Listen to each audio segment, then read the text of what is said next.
On a lovely summer night at Fenway, the Sox welcome in a new opponent here on New Hampshire Day. The Cleveland Indians of Terry Francona. The Sox sitting a half game behind the Yankees as the Indians visit for 3 games just 3 hours after the trade deadline. Delighted to be with you tonight. I'm Dave O'Brien alongside Johnny Gomes, the 2-time world champion, who says every night should be New Hampshire night, and he could not be more correct about that. You were also correct about Rafael Devers, the phenom for the Red Sox, the 20-year-old, because you were saying just a couple of days ago it will not be long before he is moved up in the batting order, and that's tonight. Yeah, again, coming from a scouting eye and then obviously John Farrell's eye, just look at what he's done. He's reached base every single game. He's showing speed. He's showing bat discipline. And, of course, those 2 homers sure help out moving them from the 9-hole up. And it's not so much this team, it's any team. This swing plays. His skills are going to play, and we no longer can hide him in the 9-hole. Well, you know, between what he's done here at the big league level yesterday, this eventually was a home run. They stopped him at first at second base and then allowed him to advance to home plate when they looked at the replay. He now has hit 22 home runs between the minors and the big leagues. That's legitimate power we're seeing from him. That's nothing to slouch over, although a couple of those homers, what, the 20 home runs are down in the minors. But a home run's a home run, you know, professional home run. So hopefully we can get a couple more out of him, and I think we will. Red Sox made a deal today. We'll talk a lot more about the Major League trade deadline, which has come and gone. Addison Reed, a right-hander. Red Sox expect him tomorrow. Just a gorgeous night for a baseball game. The Red Sox and the Indians coming your way from Fenway Park.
For deals, buyatoyota.com. Dunkin' Donuts, America runs on Dunkin'.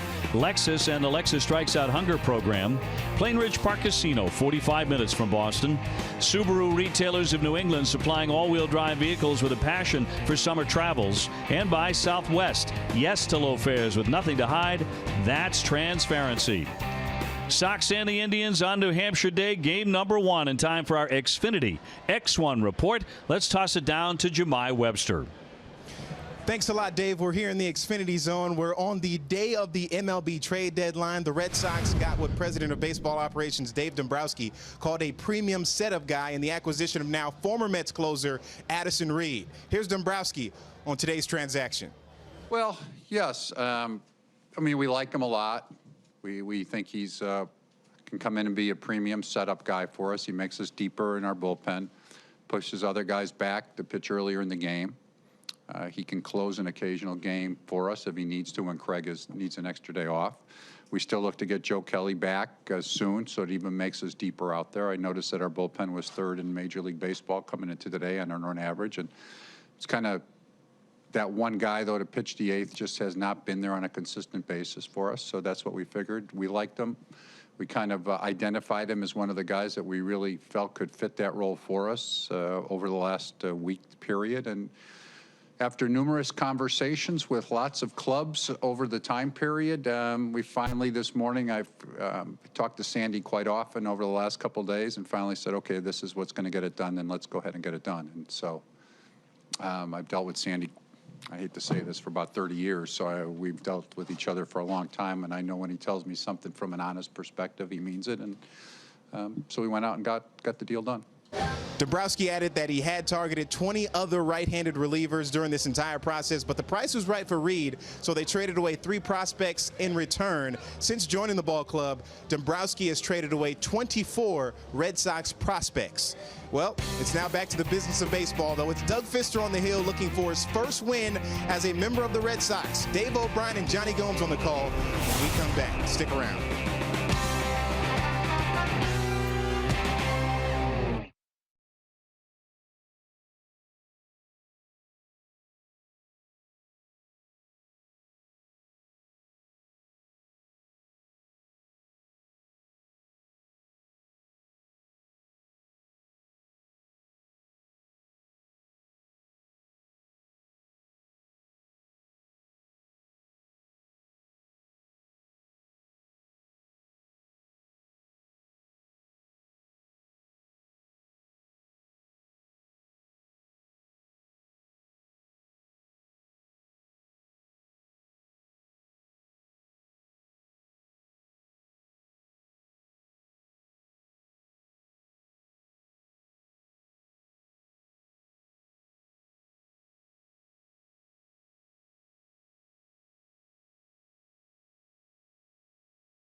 Toyota's website for deals, buyatoyota.com. Franklin Sports, the official batting glove of Major League Baseball. And by Sullivan Tire and Complete Auto Service. Sox have taken the field. Game 1 against the Cleveland Indians. They've been playing some very, very good baseball. Here's a look at their lineup, which is brought to you by New England Chevy dealers. Bradley Zimmer is their center fielder. Francisco Lindor at shortstop, and Michael Brantley back in their lineup in left. Jose Ramirez among the very best in the game at third. Edwin Encarnacion has 21 homers, the DH. Santana at first base with Jackson in right. Yan Gomes is the catcher and the number 8 hitter. And Eric Gonzalez is at second base and batting ninth against the Red Sox starter, presented by your New England Audi dealers. Doug Fister 0-5, making his 5th Red Sox start tonight.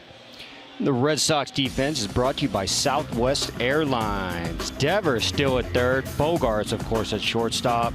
No Pedroia yet, but there's Nunez. Moreland at first with that single Gold Glove from last year. Left field, the Swiss Army knife, Brock Holt. Jackie Bradley Jr. in center. Mookie Betts. Look at the umpires now, brought to you by Toyota's website for deals. No, you had your chance. You could have called the battery there, but you just decided not to. I was so excited for the game. But believe it or not, it is Doug Fister. Nice. There you go. And Toyota's website for deals, buyatoyota.com. It'll be Mark Wegner at the plate, Marty Foster at first, Mike Muchlinski at second, and Ryan Blakeney is the umpire at third. We're available. This telecast can be heard in Spanish by selecting the SAP button on your TV remote. SAP presented by Toyota. Visit Comper2Toyota.com to see Toyota deals not seen on TV. You snooze, you lose. That's how it works in broadcasting, John. See, I'm not snoozing. I'm nipping at the bit for the first pitch. 82 degrees and clear. What a beautiful night. Sox and the Indians. And here's Zimmer to lead things off. He is their top prospect, getting a chance to play at the big league level. Similar to Devers. I don't think he's much of a prospect anymore. This guy's a player. We brought him up May 16th from the minor leagues. Made his major league debut on that day. And he's played very, very well. He is 4th among American League rookies in OPS at .795. He's hit 7 homers. We had a catching matchup last series with Kansas City, and I think this is going to be a good young center field matchup. Right there to Nunez, and you mentioned Dustin Pedroia is now out of the lineup for 3 consecutive games at second base. I think there's a little bit of concern around that knee now because the Red Sox are sending Dustin to a specialist to get a closer look. He's played so many innings with all these long games. Don't you think that's taken a toll? Yeah, it definitely has taken a toll. Anytime Pedroia is not in the lineup might cause some concern, but I think he's just being a pro about it. He knows this stretch is going to be really, really important with how tight this race is right now. Francisco Lindor at 271 with 16 home runs. He'll be followed by Michael Brantley for Terry Francona's Indians. They have a 2-game lead over Kansas City in the American League Central. Yeah, this kid's a part of the big, maybe 5-6 shift in Major League Baseball. These young shortstops, and Red Sox obviously have one themselves, but you got Correa, Seager. First baseman Moreland gobbles that up. The underhand flip to Pfister. He's off to a good start with a couple of ground balls. That's a good sign for Doug. I told you I was nipping at the bit. 2 fast outs. You know he loves to work quickly. He does love to work quickly. Keep him off balance. Pound the strike zone. Outer half, inner half. Not the strikeout stuff, but he doesn't need the strikeout stuff. And of course, hopefully, we don't want anyone on base, but he's always got that double play in his pocket. Well, it's Brantley next. He's made his way back from injury, hitting right at 300, 8 homers.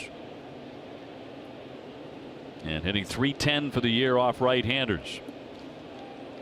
Not a one-man show by any means, but that World Series might have been a little different with him in it going against the Cubs. Oh, so close, right? 7 games, falling to the Chicago Cubs.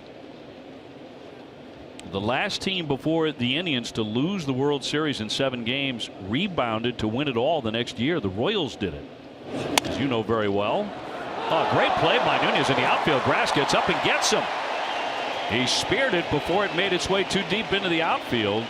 And 1, 2, 3 they go with the Sox coming up here in the first inning.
Eduardo Nunez, Johnny, with a really nice play here moments ago. Yeah, absolutely. It looked like Pedroia out there. Obviously, that stick right there. Knew he had time to set his feet, throwing it to the Gold Glover and Mitch. That's a heck of a start. I could say that about Nunez with the bat as well. Red Sox lineup brought to you by Toyota's website for deals. Buyatoyota.com. Mookie Betts to lead it off. He's been skidding lately. Brock Holt in left. Then Nunez and Hanley Ramirez at the DH. Jackie Bradley in center. Devers at third. Bogarts at short. Moreland at first base. Christian Vasquez catches. Up against the right-hander Mike Clevenger. He's 5-3. Earned run average at 320. He has never pitched against the Red Sox or at Fenway Park in his career. So this is a first for him.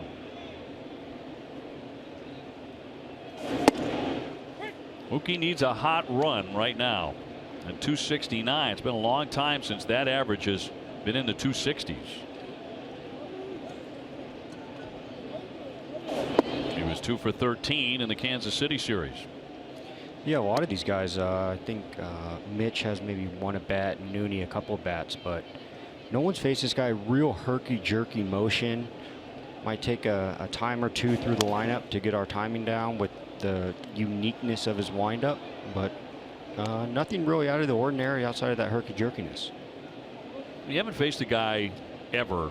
Is there anything universally you can look at, kind of key on to help you out? Yeah, you look at some tape and you'll instantly put his stuff next to someone's stuff who you faced.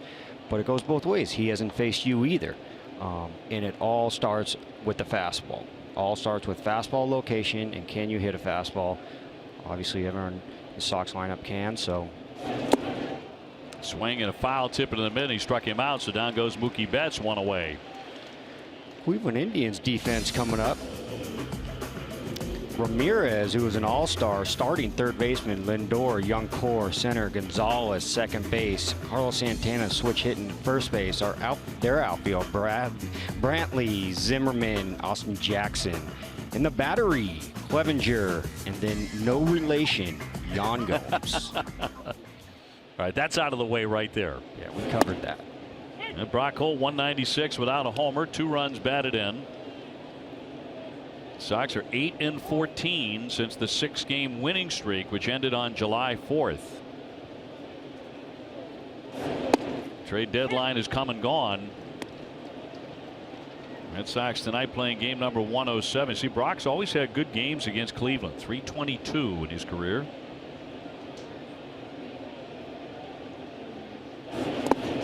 Checked his swing and a pitch in the dirt. Did not go. Yeah, like I was mentioning, that herky-jerkiness and then not facing them. Mookie Betts goes down with a strikeout.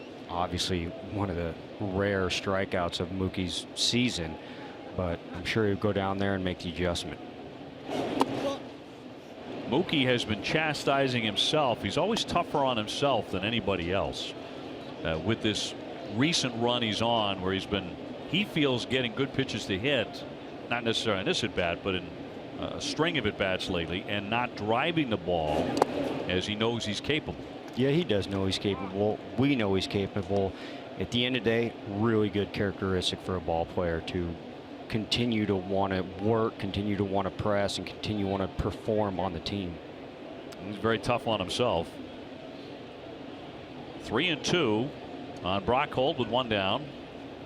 And he's on. Ball 4. Time for our twisted but true fact. Eduardo Nunez hit 2 home runs Saturday. First player with multiple home runs in either his first or second game with the Red Sox since Gabe Kapler hit 2 on June 29th, 03 in his second game with Boston. Twisted Tea tastes like real iced tea. Be a little twisted. Eduardo hitting .417 with the Red Sox with 2 home runs. 5 out of 12. Found himself in the 3-hole. I like it. With Hanley Ramirez to follow him, just getting started.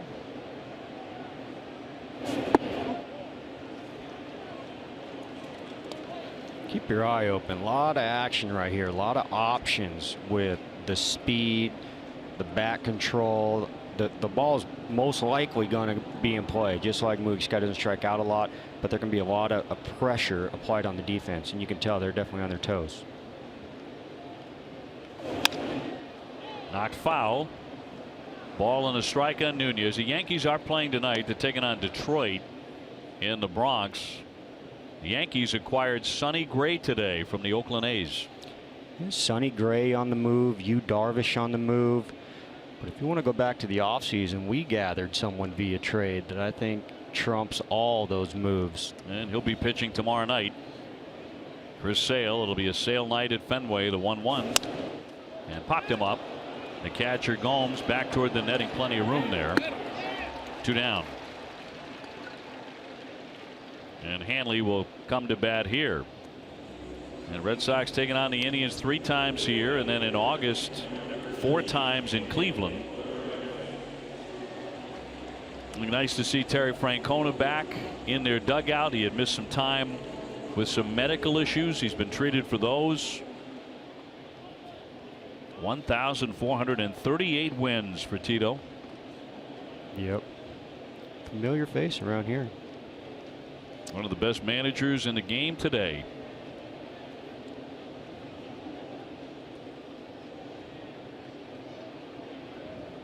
Hanley hitting .256 with the 17 homers. Something unique I see down there with Hanley. Us baseball players, rituals, do this, do that, funny things. Every once in a while, you just got to mix it up. And if you've seen, Hanley's been swinging a black bat pretty much all season. And there he is with the, they'll call it a nude color or just your standard stock wood color. And obviously, the bat majority of the time is going to be same weight, same length, maybe a different model, but at the end of the day, it's just kind of like putting on a new pair of shoes. Did you do anything to your bat? You treat your bats? Did you work on your bats in between games a great deal? My big thing was with the bats, it was always the same weight, always the same length. I know a lot of guys mix them up. Pedroia mixes them up more than I've seen, and who else also did was Ellsbury. But I was always same weight, same length. But I was just big in taking my bat into BP for about a week or 2 before it came into a game. Figured it had to earn its way into the game. It just couldn't come out of the wrapper and go right in the game. I've heard tales of some sluggers who will reduce the weight of their bat as the season moves along. As the games pile up, the at-bats pile up, it gets hotter, like a little lighter bat. Yeah, actually a lot of guys do that. I go back to my first big league spring training with Fred McGriff to my left, and that's one of the things I asked him, is when do you lower the weight in ounces to your bat? And he looked at me like, no, you never do. Oh, I thought everyone did. Everyone I talked to did. It's like, the bat's getting heavy, work out. Oh. There it is. There's the advice. Just get a little stronger. Just get stronger. He was pretty strong to begin with. The 2-1. You talk about beautiful swing too. Oh my gosh. Fred McGriff. Just a smidge under 500. I'm sure someone foul. He's in the 500 club. I'm putting him in. Yeah, real gentleman of the game too. Yeah, that old helicopter finish, we called it, over his head. Right.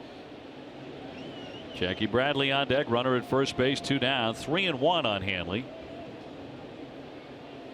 And Clevenger will walk another one. So he's walked 2 here in the first inning.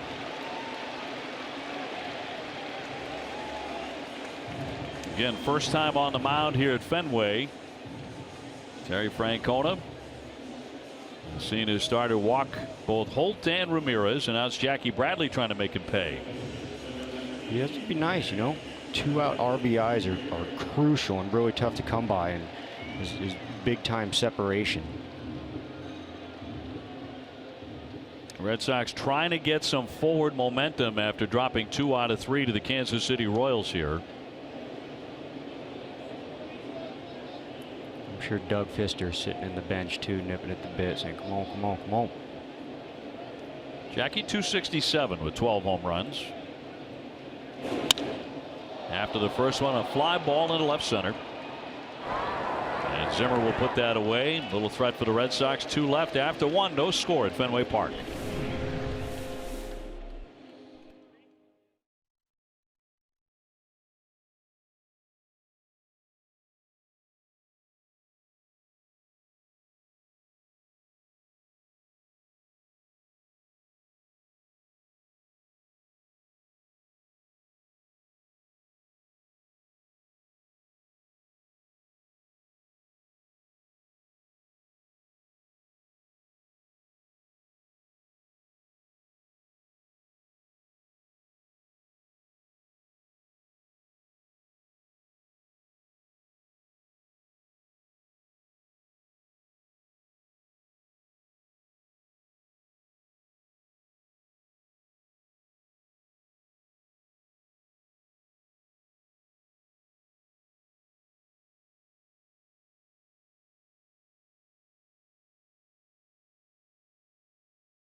Like cold hard facts about the new member of the Boston Red Sox, Addison Reed. He'll be working out of the bullpen. He was very effective for the New York Mets.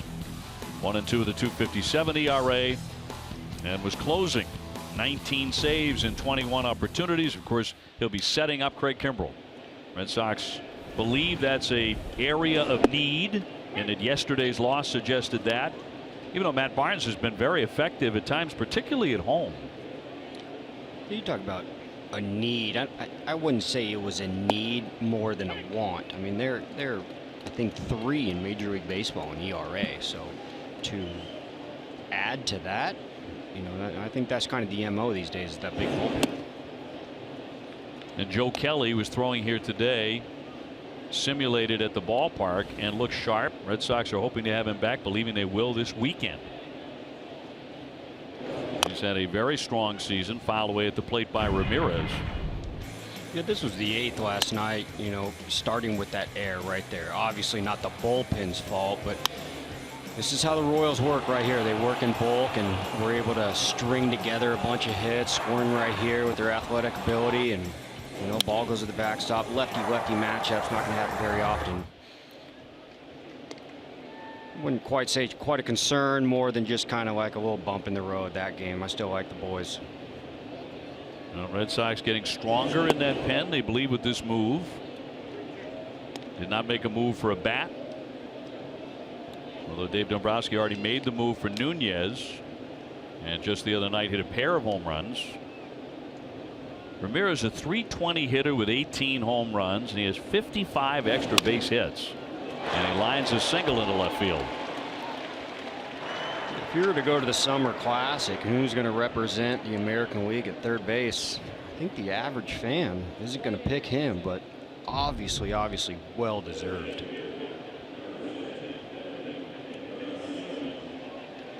And remarkable consistency from both sides of the plate. Last year, .311 as a right-hand hitter, .312 while batting lefty. This year, .319 from the right side, .320 as a left-hand hitter. Wow, that's impressive. Encarnacion, .256, 21 home runs for the free agent signee. Signed a 3-year deal. He sure did. He's definitely familiar with this place, obviously, with the work he did in Toronto.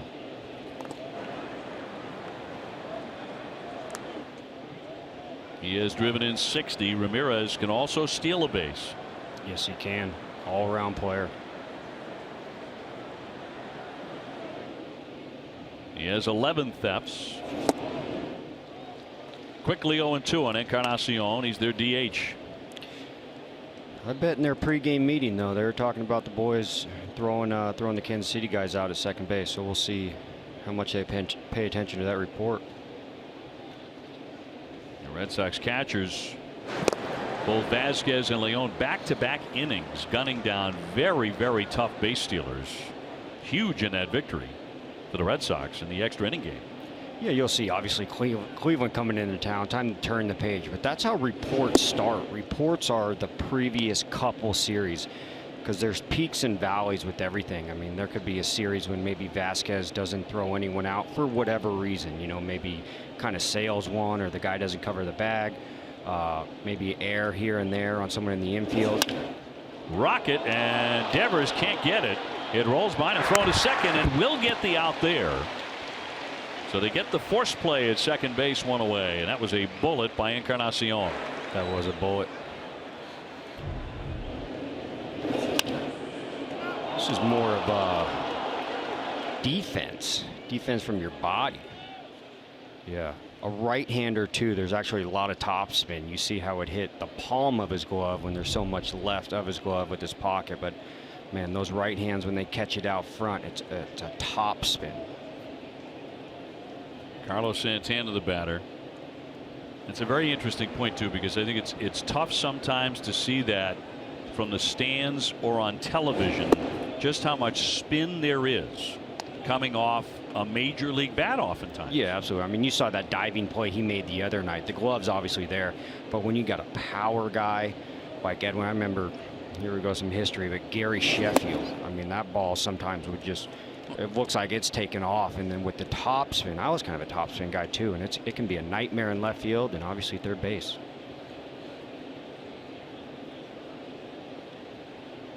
The old round ball, round bat trick. Some weird things can happen. Santana 245. He's belted 14 home runs. He has a very good eye. You have to throw him strikes. He does have a great eye. It's one of the interesting things, one of the rather surprising aspects of the season that Pfister is having so far. His walks are up, and that's not him typically. He's always been a strike thrower, and throughout his career, pretty long career, he's only walked 2 guys per 9. He came in tonight with 17 walks and 25 1/3 this season, and it has been hurting him from time to time. Yeah, that's one thing knowing this guy report on him on the opposing side is be ready and be ready to swing. He's coming right at you, and he can come right at you with this stuff. Again, kind of like that Cahill. He's got that crisscross, can move it in and move it out. In there for a called strike right on the edge. Now Santana has not fallen in love with facing him. He's just 5 for 34 against the right-hander in his career. Austin Jackson on deck. And he fouls that one away toward the Red Sox dugout. Visit NESN.com/fantasy for the latest news, lineup advice, and more on your Yahoo Fantasy League. I'm sure Vasquez running out there too. I didn't see if he shook or not, but that's definitely a rare 3-2 off-speed pitch. Doug Pfister is more of just a pound the zone, let his heater move, and with his heater, like I was talking earlier, he has a lot of double plays. So something a little interesting to maybe keep an eye on with that 3-2 curveball. Here's ball 4. So he walks Santana. Runners at first and second for Jackson. And while we have a moment, a very happy birthday to Red Sox media relations specialist Davison Perez, 24 years old today. And for us old guys, that feels like a long time ago. Not for you, for us old guys, that feels like a long time ago. How beautiful is that to share it with New Hampshire Day? Exactly. Right? Granite State celebrating today. So is our man Big D. Jackson at 336 with 3 homers.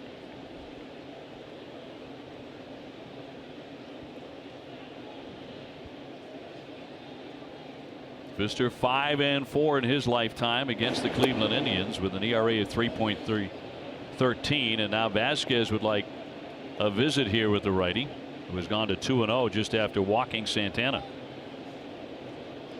Limited tickets remain for James Taylor with Bonnie Raitt on August 11th. That's all part of the Plainridge Park Casino Fenway Concert Series. Get yours now at RedSox.com/James Taylor.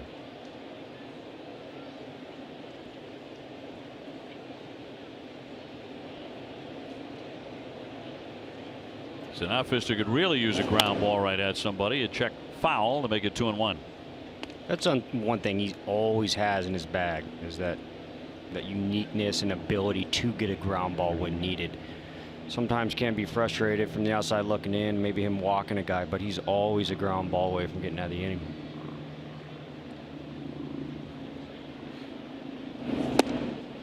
Two and two.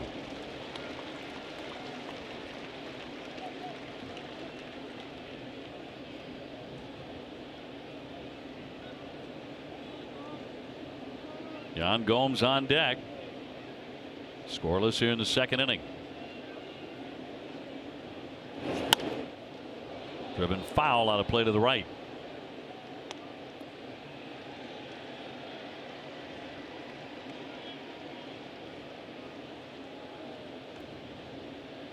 Pfister has been working out of the bullpen, 2 straight relief appearances, but gets the start with David Price landing on the disabled list. Everybody moving up. Line drive, but foul again. I think that should be noticed, and it is really tough to go from the bullpen to the starting rotation back to the bullpen. It is tough as a whole, but there are guys with characteristics that are just give me the ball, whatever helps the ball club, and at times they really spoil you. Got him with a breaking ball. He sits him down. Strike 3. So 2 gone. He has a chance to get out of it now against the number 8 hitter.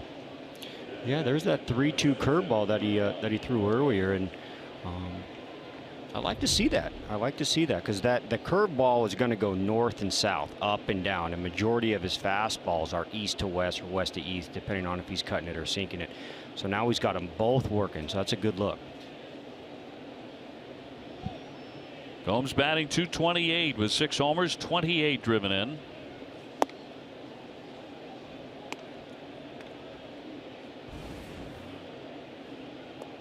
Indians are here for 3, and then the Chicago White Sox are in.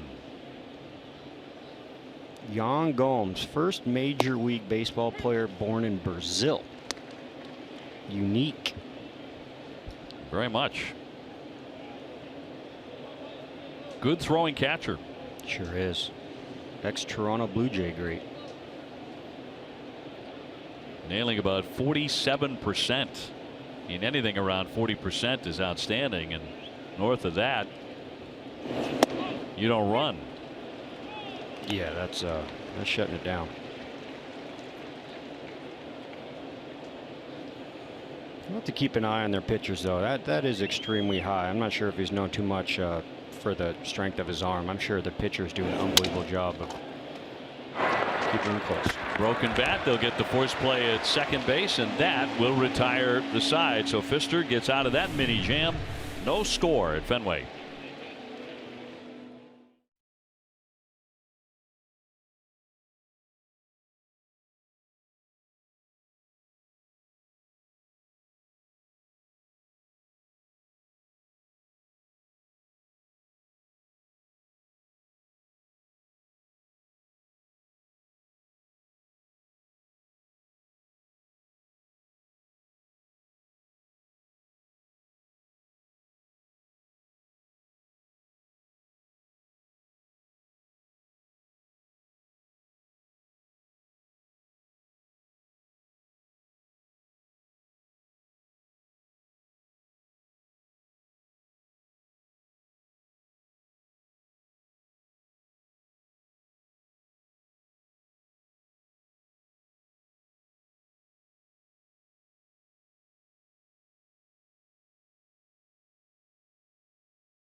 Red Sox moment honoring the 2007 Red Sox World Championship game 107. The Red Sox defeated the Orioles 5-4. Dustin Pedroia had 3 hits, and Kevin Youkilis doubled and drove in 2 runs. That was Dustin Pedroia's rookie year. Bottom half of the second inning. The Eaton's good at Fenway. No score here, and Sox will bring up Devers, who's batting 6th tonight, then Bogaerts and Moreland.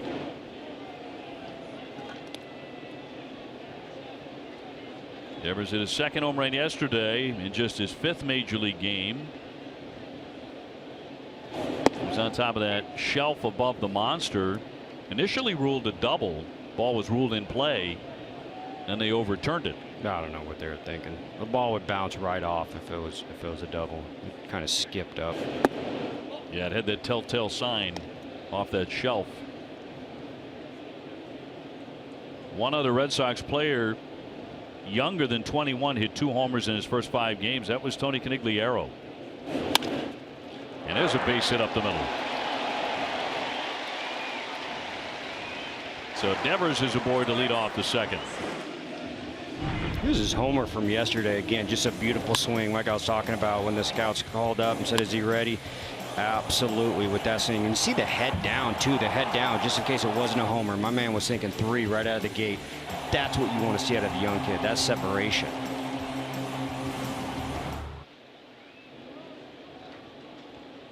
Xander Bogaerts in need of a couple of hits tonight. He's down to 283 with 6 homers. Really makes you wonder about that hand that got plunked against Tampa Bay as he takes a strike. He's in a 4 for 29 skid. Yeah, you can't help but to think about it. At the end of the day, the results are going to make us stop thinking about it. So as soon as the results start coming, we can stop talking about it. But until then, we just can't do anything but wonder. 1-1.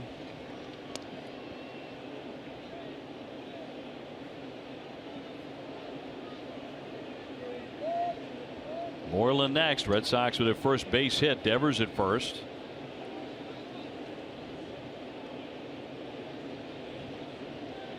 And Clevenger from the set. To center field. Zimmer will track that down over the shoulder, and back to first is Rafael Devers, 1 man out.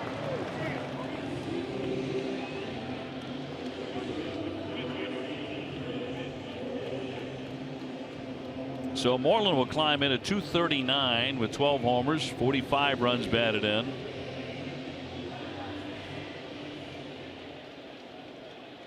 Mitch batting 8th, right in front of Christian Vasquez tonight. Clevenger was roughed up his last time out for 6 runs and 4 1/3. That was against the Angels.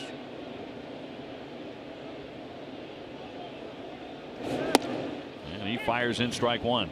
But you heard me the last series. I'm really pro Mitch. This guy works really hard, a grinder, someone who's going to, you know, put it on his back and want to change anything and anything to help the ball club, keeps his mouth shut, and he's really turning it around those last couple days in Kansas City.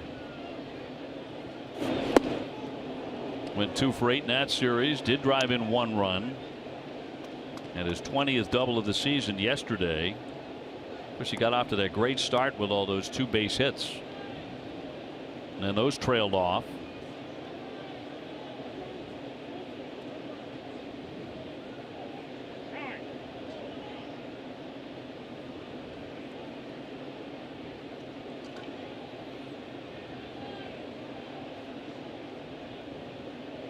And a right-hander's 0-2.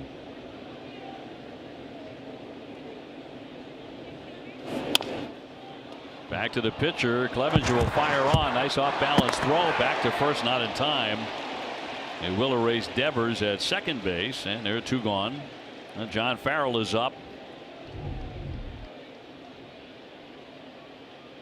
Ooh, maybe. Did he come off? Worth a look. Yeah, worth a look.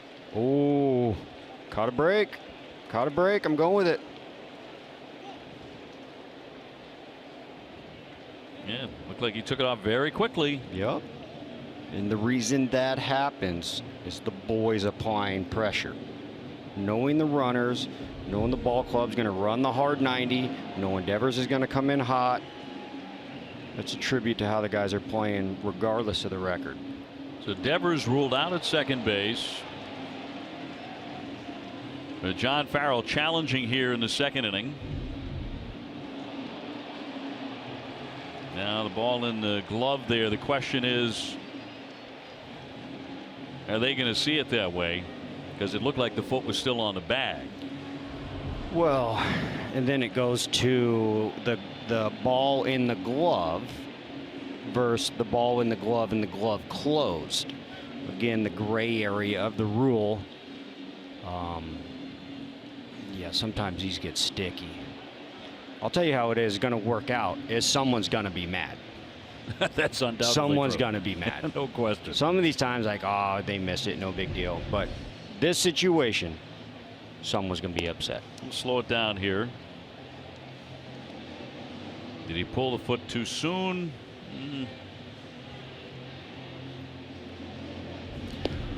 Well, the other thing that has to be talked about too is That was the third baseman turning that play right there with the unique shifts that Mitch sees. Obviously not accustomed to turning two right there. And at the end of the day, that's what these shifts create. You know, you can't get upset at him. It's not his fault. Well, they've got an answer and out. So 2 down. Christian Vasquez will climb in next with a runner at first base, and that'll be Moreland. Fielder's choice 1-5.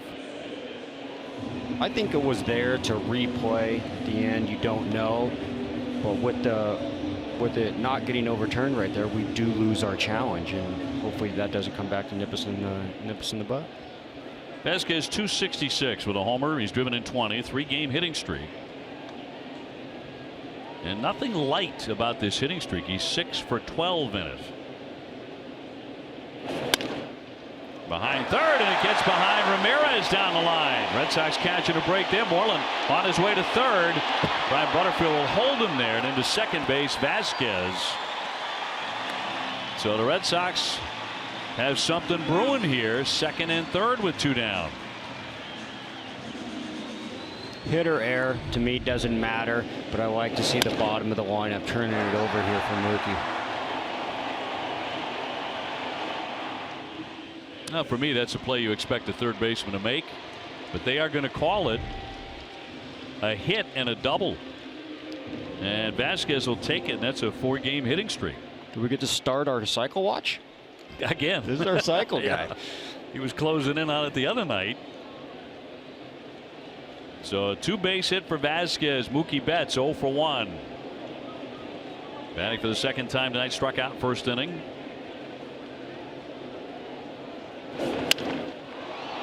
Loop to center field. That's going to drop in. It's a base hit. That's going to score 2. 2-run score. Mookie Betts coming through. RBIs 64 and 65. And the Red Sox capitalize here in the second inning. That's Mookie right there, just shoving it to center field. Staying inside, gets around it. He's going to pull it, fighting that ball off. You see him just slice it. I think he was out in front of it just a little bit, hence he hasn't seen him before. But there you go, making that adjustment just after 1 at bat. Moreland scores, Vasquez scores. So Brock Holt will bat. He walked in the first inning. 2-0 Sox. And doing that with 2 down.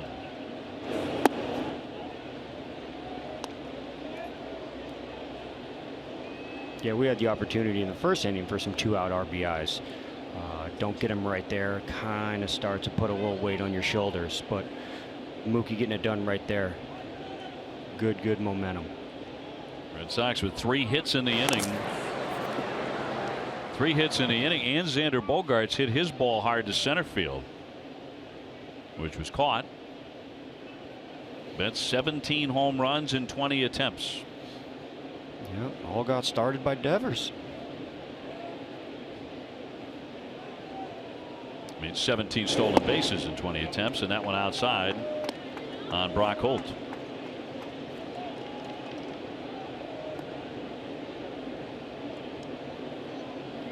And that's what been talking about too, about the lack of home runs. But we just generated 2 runs right there without the home run. So that is the style of ball they need to play, by Mitch running out that ball. Therefore, there's no double play, inning over. Devers running hard to second, creating Ramirez to hustle. Almost got that one. Double, single, 2 runs. And a quick lead here against the Indians.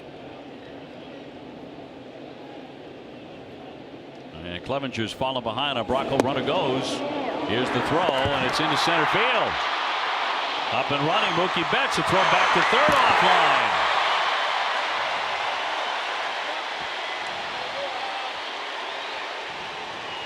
That came on ball 4. And Mookie Betts wreaking havoc on the bases. Yeah, that's ball 4. Obviously, as a catcher, you never know what the umpire is going to call. If he did call a strike, obviously the play is going to happen, but I thought that ball was pretty off the plate. I bet he wishes he didn't throw it. So a throwing error by Gomes. 18 stolen bases now for Betts. First and third.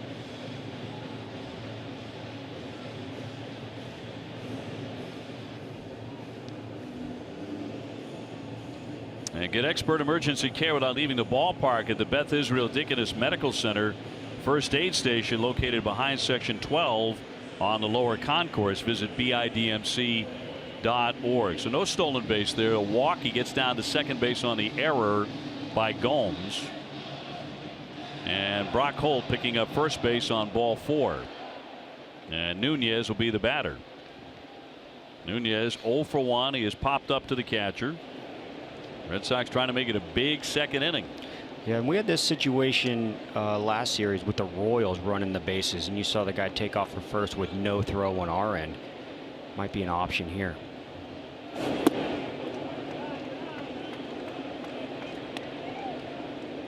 Eduardo with a pair of home runs a couple of nights ago.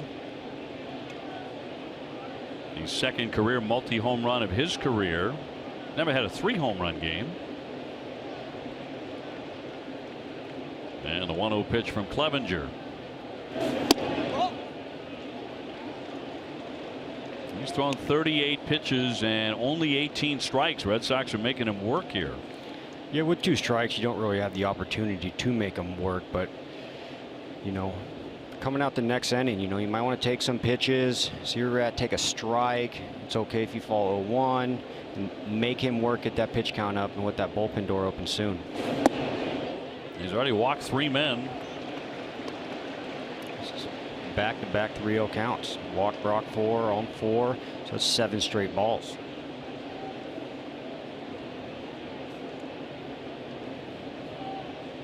Ramirez waiting on deck. And the 3-0. He's taking all the way in there for a strike. Situation like this, 7 straight balls, and he comes in with a strike right there. What you'd like to do is just shorten your strike zone. Even if he gets one on the outer half, let him have it, make him throw another one, but just focus in on one zone of the dish. 3-2. 2 down and a full count with Mookie Betts at third base. Brock Holt at first. A tough pitch, whittled down, but Nooney's a free swinger. He's a free swinger. He saw something he liked right there. The Sox have good speed all the way around here on the bases and in the batter's box. And the payoff pitch from Clevenger. Hot shot, fair ball. That caroms back into left. Betts is in to score. Here comes Brock Holt. He's speeding home. The throw to the plate, though, is going to get him. Betts does score. So the Red Sox take a 3-0 lead on a hit by Nunez. 3-0 Boston.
The executive director of Zebra Crossings. Great to have you with us here on New Hampshire Day. Thank you for having me. Tell us about your program and what you're all about, what your mission is. Well, Zebra Crossings provides empowerment programs for children with chronic medical conditions. So we serve children with asthma, diabetes, epilepsy, food allergy, heart conditions. And we really give these kids an opportunity to come together and to experience activities that in many other environments they're not able to do. What are some of those programs? We do a couple summer camps this year. We're in the middle of one of our day camp weeks right now. We have an asthma camp in partnership with Elliott Health Systems coming up in 2 weeks. We do family weekends. We do year-round programs to keep the kids also connected throughout the year and to provide that ongoing community where they have support from one another, to be with kids that really understand them and can relate to them. Now, first place, $10,000, the Impact Award from the Red Sox Foundation. How will you use that? Well, we really do a lot of fundraising. We keep the cost of our programs really at a low rate for our families, and if families cannot afford that fee, we provide scholarships. So for us, this is just a tremendous amount of money that we can really put to great use. Our families face high out-of-pocket medical expenses, so this is just such a terrific gift. Well, thanks so much for being. Congratulations, by the way. Thank you very much. And We're great to have you with grateful. us here on New Hampshire Day. Thank you for your hard work. We do appreciate it. Thank you. Thank you. Very nicely done. Well, back to live action here. Red Sox and the Cleveland Indians, a 3-0 lead for the Sox. That was a double for Nunez, by the way, to pick up that RBI to close the inning with Brock Holt out at home plate. Gonzalez leading things off here. And a broken bat right back to Pfister, getting a lot of ground balls in the early going, and one man gone. It's the first meeting between the Sox and the Indians this year. Yeah, you can see this ball kick off the carom right there, and if I was Brian Butterfield, I would have sent him too. You saw Brantley really hustle to the side and then have to do that quick U-turn. Playing catch, made a great throw, but that doesn't happen all the time, and you know that's the home field advantage that we have. I bet our Brock Holt being out there, or even Benny being out there, play that ball a little different. It took a great throw to get him at home. I think our guys cut it off before the third baseman even has the opportunity to send him. Sox with 4 hits off of Clevenger. Zimmer 0 for 1. He's tapped to second.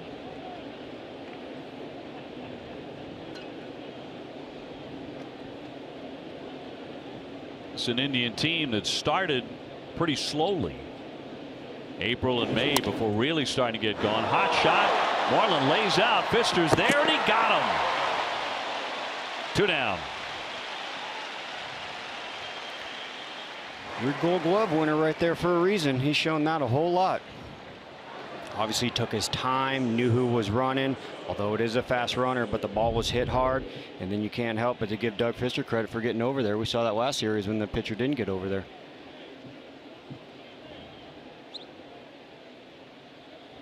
A beautiful stab.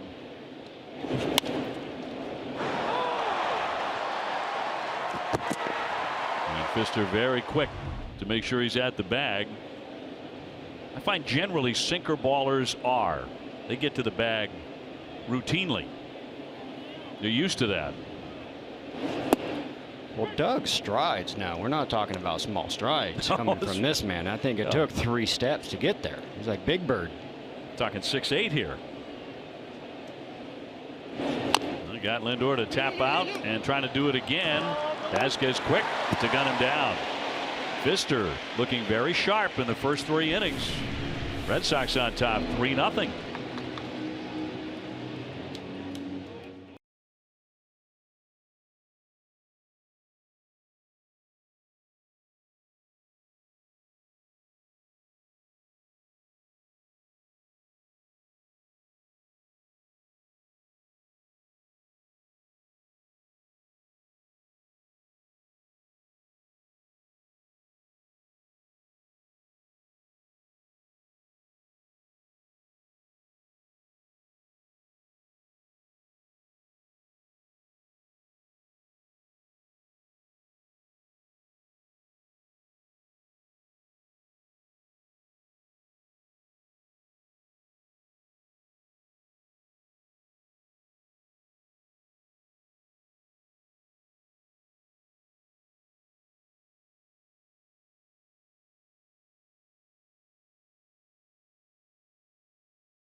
It's time now to see who's been driving the ball, presented by Toyo Tires. Hanley Ramirez, his career against them, .315 with 8 runs batted in. Toyo Tires is the official tire of the Boston Red Sox. Alex Spear joining us from 108 Stitches and the Boston Globe. And Alex, great to have you in with us. And we've been talking for many days and many visits with you about the trade deadline, what it would bring. Who won today? The winner is baseball, Dave. I like that. Yeah, I mean, I think that obviously you look at the upgrades that the Yankees were able to achieve. Liner down in the right field corner, but a foul ball. Along with the Dodgers getting Darvish, the Nationals to a degree with their addition of Kinsler. But I think that clearly the Dodgers, who were already the best team in baseball, being able to add on with a frontline starter who gives them insurance for however long Kershaw is out, and then a heck of a front two whenever Kershaw is back. That's something else. And really, the Yankees being able to address every area of deficiency on their roster, that is pretty impressive. Would you think with Darvish going and Sonny going, if Sale was on the board like he was on the offseason, the package would have took more to acquire him now versus in the offseason? Yeah, I mean, I think that you're looking at the deal that the Cubs were able to make. And by the way, the Cubs also had a fantastic trade deadline season. But the deal that they made for Quintana is probably the better reference point for what the market would have been asking for a guy like Chris Sale, because there are multiple years of control for an elite guy who's been healthy, unlike Sonny Gray. And, so you would be looking at a guy who is a better performer than Quintana, a little more expensive, but not so much more. So you'd be that Cubs package was the best prospect given up this deadline season was Eloy Jimenez going to the White Sox in exchange for Quintana. You would have had to do better than that for Sale. Ripped down the left field line, so Hanley's taking a shot at both chalk lines here in this at bat. Dave Dombrowski came out after the deadline was over and said the Yankees are the Golden State Warriors. Little tit for tat going on after Brian Cashman declared the Red Sox to be the Golden State Warriors after their offseason moves. Right. But it is impressive how far-reaching the Yankees additions were. Hanley with a wave and a miss, and down he goes, one away. Could be a little critical on the moves, though. I mean, Sonny Gray not healthy. Yeah, Todd Frazier hitting 200. The Robinson is not closing, which he's been used to. Now he's in a setup role, and then the prospect, which we'll see. That's all fair. That's all fair. But if you look at the areas of need, okay, so they obviously didn't acquire Chris Sale, right? But Sonny Gray's pitching really well. He's been healthy for a little bit, so it gives them a chance of a guy who's going to upgrade their rotation. Robertson has some pretty good setup experience in front of Mo for all of those years, so you'll take your shot with him. And in Canley, they also were able to add another guy who's basically striking out everyone. I view their late innings as kind of a Death Star now. Bounding ball to Gonzalez, so Jackie Bradley 0 for 2 with Devers on his way up. How about the acquisition of Reed for the Red Sox bullpen? I think that's a really significant add for the Red Sox, because we've seen it all year. They were remarkably effective in the bullpen throughout this year, but if you talk to evaluators around the game, they wondered how exactly are they doing this? Kimbrel's obviously amazing, but beyond him, none of their relievers really was dominant against both righties and lefties. They struggled against batters of one-handedness while being effective against guys from the same hand. In Reed, you get a guy who you can just have a comfortable kind of rocking chair 8th inning where he's able to come in, get guys who are both righties and lefties, strike out guys from both sides of the plate. 17-1 strikeout to walk ratio for Reed against left-handed hitters. That makes it easier to make all the other pieces fit. I agree. I think it's huge that he can get lefties and righties out, and you don't have to keep mixing and matching in your bullpen at that point. I also think it will eliminate Craig Kimbrel having to pitch the 8th inning. Any portion of the 8th, right? Fly ball, that's well hit. Racing back, Brantley's going to play it off the 10. Devers heading into second base, and he's there with a stand-up double, and the kid is 2 for 2. How about him? Amazing to be able to do that to the opposite field with that kind of swing. Yeah, if we can get a look too, if you take a picture of the left fielder running back, he was like drifting back because he probably thought he was going to catch this ball. But what we talked about, that's big league bat spin. That's not 20-year-old batsman. That ball just continued to carry. Says a lot about a swing. Says the strength that's in there. That's exactly where he needs to hit that ball, that location of the ball to left field. And of course he gets a single. His first at bat, he's putting it all together with 2 strikes, 2 outs. Single on a heater, drives it up the middle, then he takes a curveball away and drives it off the wall in left center. That's a mature hitter. Mature for 20 years old. Crazy. You're right, though, about the backspin. That's something that's been a hallmark of his of what he's been able to do throughout his professional career. Seeing him a few years ago when he was 18 in Greenville with a really loaded prospect lineup that included Yohan Moncada and Andrew Benintendi, there was just another gear to the way that the ball came off his bat, where it's like you think that the outfielder has a read on it and keeps carrying. Charging in Ramirez, a glove and fire, and get him at first base. And the side is retired.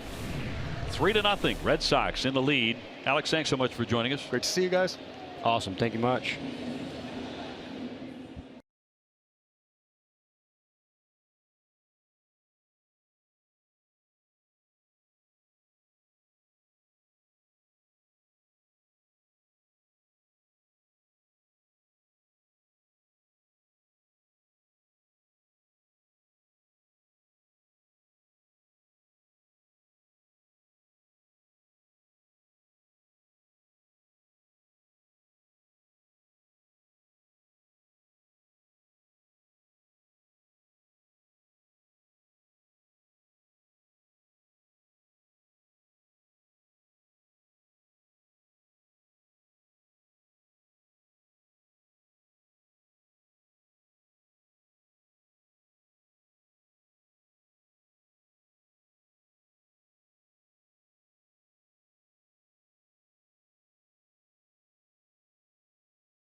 Which team has the best chance to win the American League Central? Do you like the Indians? Text 1.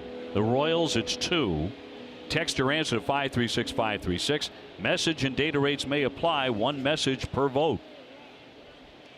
Doug Fister handed a 3-0 lead as we go to the 4th inning, and he's been good. Walked only 1 man. He's allowed only 1 hit. He has been good. One of the things I continue to generate and drive home is this shutdown inning. We throw the 3 spot up in the second, and he comes right back and pounds the zone, gets the boys off their feet, back into the dugout, and grab their bats and get back to work. Is there talk about that? Is there actual use of that phrase? Yeah, 100%. Because at the end of the day, more time in the dugout obviously is created by more offense, but you have more time to study the pitcher. You might be able to look at video. You might be able to pound some questions off the guy who was just up. You might be able to pound some questions off the guy who got a hit, who got a strikeout. When it's an 8-pitch inning, you sit down, you put your glove down, get some water, and you got to run back out there. And then the old saying, too, they go with starting pitching generates offense. Obviously, American League, he's not going to be hitting the bat. But that little scenario, that little picture I painted right there of guys sitting next to each other, bouncing questions off each other. What'd you see? Was it kind of like this? Curveball, he threw me a 0-0 split. Oh, that was a split. I thought it was a curveball. You know, stuff like that. Questions that you can bounce off each other. And there's sunflower seeds in the dugout. You got that, too? Yeah, you got nothing out there. Brantley's grounded to second. Here's the 2-2. Tough part of the order, and they're getting this second look at Fister. Ramirez on deck, and then Encarnacion.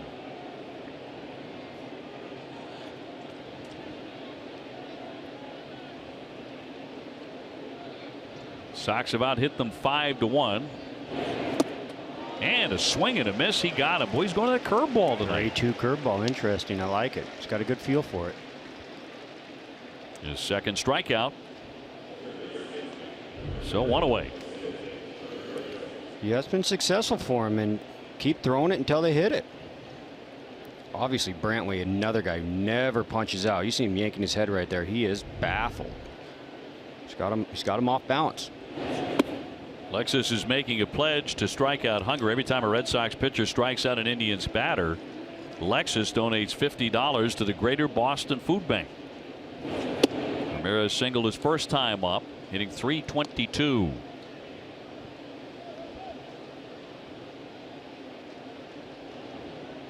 And power to boot with 18 home runs.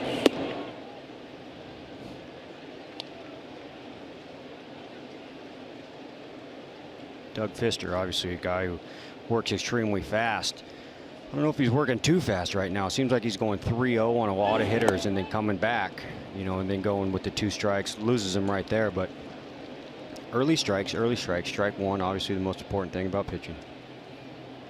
He walks Ramirez here. So base runner, Ace Ticket, Boston's trusted source for Red Sox tickets from bleachers to boxes. Ace has the lowest prices to games at Fenway, all back with a 200% guarantee. Visit aceticket.com now or call 1-800-MY-SEATS. Encarnacion 0 for 1. 21 big flies. Going for it again there. He loves this ballpark. He did as a Toronto Blue Jay.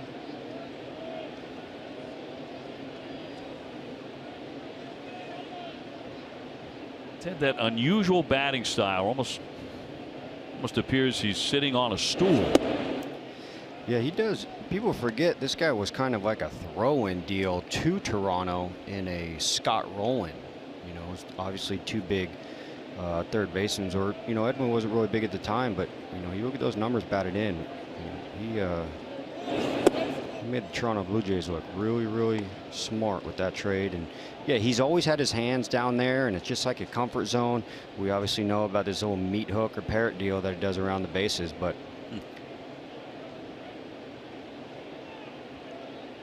yeah, that's his thing when he hits one. Check swing, and did not go, says Marty Foster. 3-1.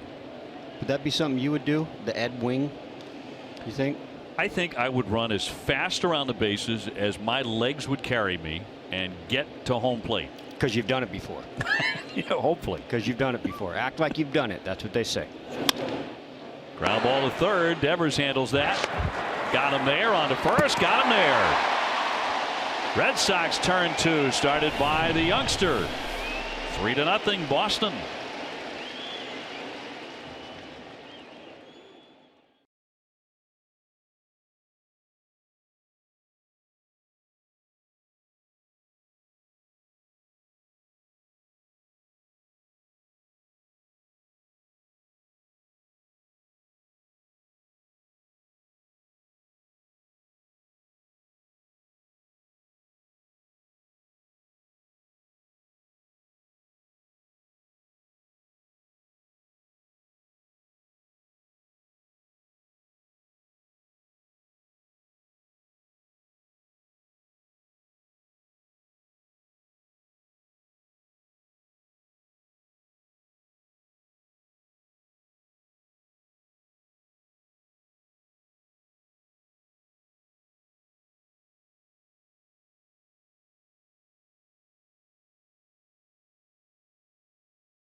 trade presented by DeWalt FlexVolt.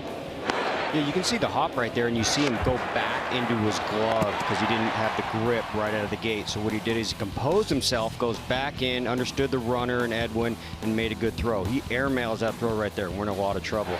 So for him to go back in and grab that throw, and that's obviously Nooney making the turn right there. He's holding it down for Dustin Pedroia for a minute. Dabs from the coaches. That's awesome. They love him. DeWalt FlexVolt, the official power tool of the Boston Red Sox. The lead at 3-0 here in the bottom half of the fourth inning. Moreland to lead it off.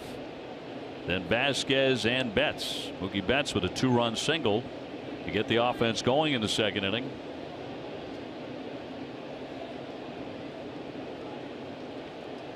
And the 1-0.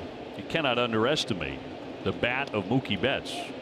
For this Red Sox offense. Absolutely. Big hit. And when he's hot, you talk about runs getting generated because that's what he does. And when he gets hot, he's obviously on base. And when he's on base, you obviously see the stolen base threat, the pressure. You're going to see the pitcher throwing over a lot more, which creates the pitcher to lose his arm slot for the guy at the dish to be able to turn on a big heater. Well, the 3-0 pitch, and that's going to miss. So 4 straight. And Moreland is aboard. Tomorrow at 6, don't miss Red Sox first pitch presented by Joseph Abboud, available at Men's Warehouse. TC and Jim Rice will get you up to speed on the latest Red Sox news and preview tomorrow's matchup between Carlos Carrasco and Chris Sale. You got that as much watch TV? Oh yeah. Yeah. Without a doubt. Yeah. Get there early for that one. Yes. Vasquez with a double and a run scored in the second inning. Continues to swing a very hot stick. Yes, he does. I was talking earlier when I was watching batting practice and just seeing the fluidness of his swing, seeing him go line to line, meaning hit the ball down the right field, hit the ball to center field, hit the ball to left field, be able to steer the ball where he wanted to go. Obviously mentioning how good of a catcher he is, but some guys take a little longer with the bat, and this is one guy that his bat's there. I'm okay with 270, not a homer guy. 20 RBIs out of the 9-hole, that's good. But I think this is a guy, if we can wait a little bit, we're going to watch him grow. Mickey Callaway, the pitching coach, heads to the hill, and Yan Gomes will visit as well. Yeah, they're all going to go in there. I think they're buying time. We'll probably see that bullpen start to stir a little bit. Yeah, there goes a guy right there. So this is more just generating time. Always good to take a visit to in a 2-0 count or 1-0 count versus after just losing the batter. Got your head down. It's kind of more time to kind of have your head in the sand. And indeed, they get McAllister beginning to warm up in their bullpen. Stay on top of the latest Red Sox news with NESN's free Red Sox text alerts. From breaking news to in-game alerts, sign up. Just text Red Sox to 536-536. Message and data rates may apply.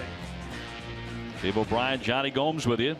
Jemai Webster with us as well tonight. Red Sox ahead 3-0 in game 1 against the Indians. And a 2-0 to Vasquez. He lets it go for a strike. That ball could have gone both ways. It was down, but I just like it looked like an auto take right there, meaning no matter where the ball was, he wasn't going to swing. Really driving home the pitch count, where he is, his control. So making him throw strikes. Up the middle, and another base hit for Vasquez, who's just scalding the ball. Moreland into second. Let's go down to Jemai. Well, Dave, that second inning, we saw Mookie Betts' legs really create the offense. I talked to third base coach Brian Butterfield, and he told me Mookie's the best base runner in baseball. His style is aggressive. He's dynamic on the base paths, and through the course of a season, you might not be hitting the ball well, but you can always manufacture runs with your legs, and he was able to do that. He says the coaching staff, they endorse pushing the envelope, and that's what you'll see. He says, we're not in the business as a coaching staff to panic when those runs aren't coming across, but running on the base paths can really get things done. The Red Sox, a very, very aggressive team. That is Mookie's nature on the bases. First and second, nobody out. He's 1 for 2 tonight with 2 RBIs. Fouled away for a strike.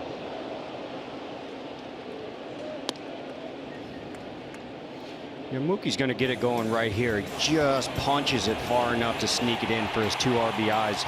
And then anytime he's on base, he's obviously dangerous. And here he goes taking off right here. Ball 4. If he doesn't go right there, he doesn't end up on third. We just think it's a simple walk versus second. But applied pressure, took an extra 90 feet, and went ahead and grabbed the catcher in air. That's up the middle for a base hit. Moreland rounding. Zimmer up and throwing. Won't get him. The run is in. Betts down to second. Vasquez into third. And the Red Sox are on top 4-0. When you're hot, you're hot. I tell you what, a hit's a hit, but a hit on with guys on base, which again is generating the 7th, 8th, 9 guy. Who's going to be on for the leadoff guy, the bottom of the lineup guy? So when they're turning it over like that, you got action.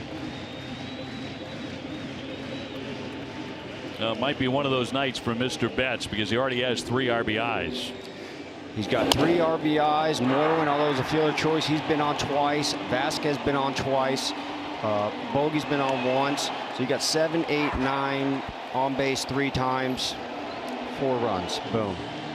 And the night is coming to an end for Mike Clevenger. Terry Francona will take him out of the ball game. That'll be it for the right-handers. The Sox charge at him and get 4 right away. Tito goes to his pen, and we'll have more in just a moment.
Mike Clevenger's pitching line brought to you by Eastern Lexus Dealers. Red Sox with a lot of good swings off him. He also walked 4 men, so they were patient with him.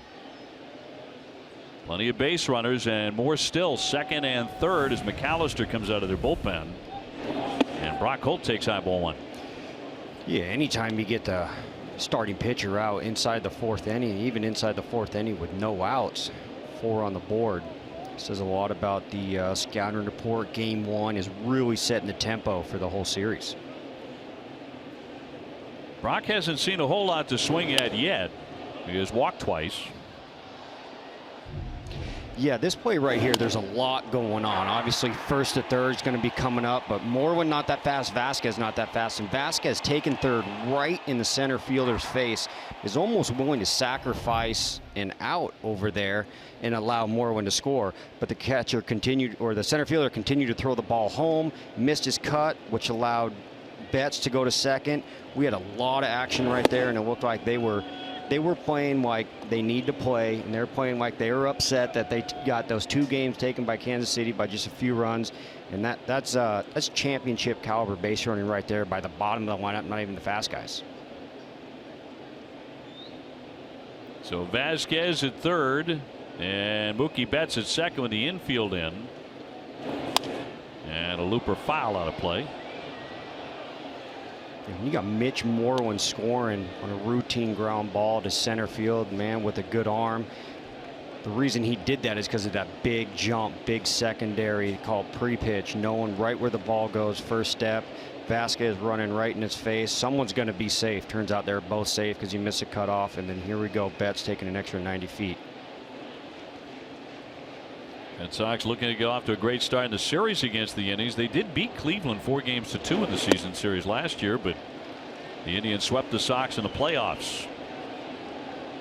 It was a tired-looking Red Sox team. A lot of exhausted guys. Not to say the Indians probably weren't tired too, but Red Sox had to win 11 consecutive games to win the division and seemed to run out of gas right at that point. Yeah, timing. You know, we always forget about April. You know, those games could have been won in April. Sure.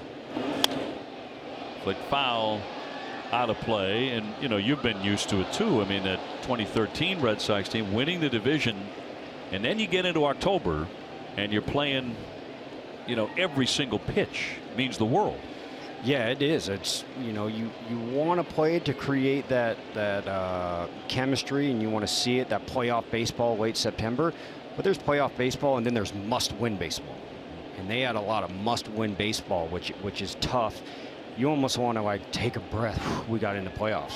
When you don't take a breath, you exhale. Off McAllister's glove, it'll roll to the second baseman. The runners will hold at second and third, and that's the first out in the inning. McAllister slowing that one down on Brock Holt's ground ball, and Nunez will be next. Nunez in this one has popped up. He's also doubled. So it continues to pay dividends. That was an RBI double down the left field line in the second inning. Yeah, I think this trade isn't really going to get the pub out of these big guys that moved. You know, actually not a lot of bats moved, so not a lot available is what that means. But he's making it turn it into a really great pickup. Obviously with Petey going down too. I don't think we didn't know that. I don't know if they know that, whatever. But I mean, he's fitting in perfect, driving the bus, running the bases, and it's a great fit. And you're right. As of now, nobody's sure exactly how long Dustin Pedroia is going to be out. We only know it's been 3 consecutive games, and a specialist is going to look at that knee. You think about all the innings the Red Sox played over the last month, and all the time that Pedroia was on the field. There's a base hit into left field. That'll drive in another run. Vasquez will score. Mookie Betts down to third. Nunez continues to swing it. It's making it look good. I like it. Another run charged to Clevenger, and the Sox on top 5-0. Yeah. Yeah, to add on that too, I mean, this is just great contact. Knowing the third baseman, you know, just takes, you know, a ground ball, fly ball, knowing the situation, infield in right there, shooting it right through. Betts, smart base running right there. Don't do too much. But with the success Nooney's having too, it's not really applying the pressure on Dustin to come back. We need you, we need you, we need you. Do we need Dustin? 100% want him in the lineup every day. But if Nooney continues to do this, it's going to allow Dustin to get his knee right and come back. That's a glancing blow off of the shortstop. Lindor steps on second, on to first, and turns the double play to retire the side. But the Red Sox score a couple of more, now leading it 5-0.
million over 5 years to extend their commitment to helping people lead tobacco-free lives and move us one step closer toward a tobacco-free generation.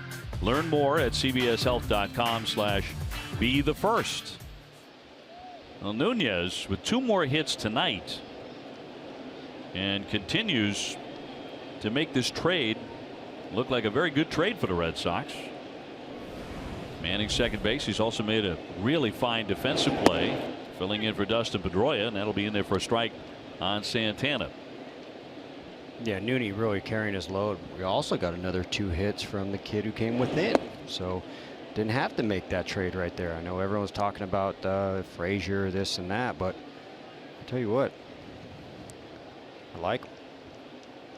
Endeavors with a single and a double. We'll see how it all plays out over the course of the next couple of months. Red Sox at the moment half game behind the Yankees. Tampa Bay 3.5 back. That one ripped toward left field. That'll be off the bottom of the wall. It skipped off the 10 heading into second. Here's the throw, the tag. He's out.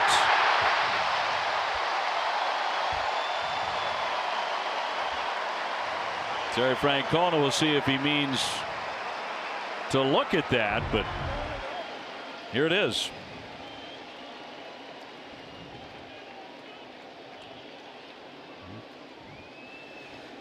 Yeah, I think they're going to look at that as well. I think he came off. I think he got it, came off, and then got him. Tito has decided he's not going to look at it. Perfect. And that fires me up, by the way. That's a feller left fielder right there in Brock Hole. You talked about how the Red Sox were taking an extra 90 feet by running the bases. Now we go over and we steal an extra 90 feet that they were trying to take. Base hit. It goes 7-6 on the putout. That fires me up. Brock Hole. Austin Jackson looking at a strike. It's another sign that Brock is feeling somewhere close to 100% after his battle back from vertigo. Getting an opportunity to play the outfield tonight and playing it well. Stay tuned after the 3rd out of this half inning for the Mid-Fifth Studio Show with Adam and Emerson. I think when I was doing my unbelievable job at doing the Sox defense, I went with a Swiss Army knife, Brock Holt. That's what he is. He is. Cut on and missed, and Jackson strikes out for the 2nd time. This is that play right there. You actually looked at him throw his glove up for the deke. That's a deke. You know, the runner might have thought he was going to catch it right there and kind of shut it down. One hop right into his glove, has body in great position. One hop strike, great tag. Again, kind of like how Benny's been out there. That, you know, to the naked eye, that looks like an easy play, but you don't see the visiting side do it. That's a hard play. And if you come out for batting practice, you'll see that play be made about 20 to 30 times with the work that the left fielders are doing out there. So Brock with the assist. Base is empty, 2 down. Gomes is 0 for 1. Not Johnny, he's batting 1,000, but Yan Gomes, fielder's choice 6-4, first time up. I think I am batting 1,000.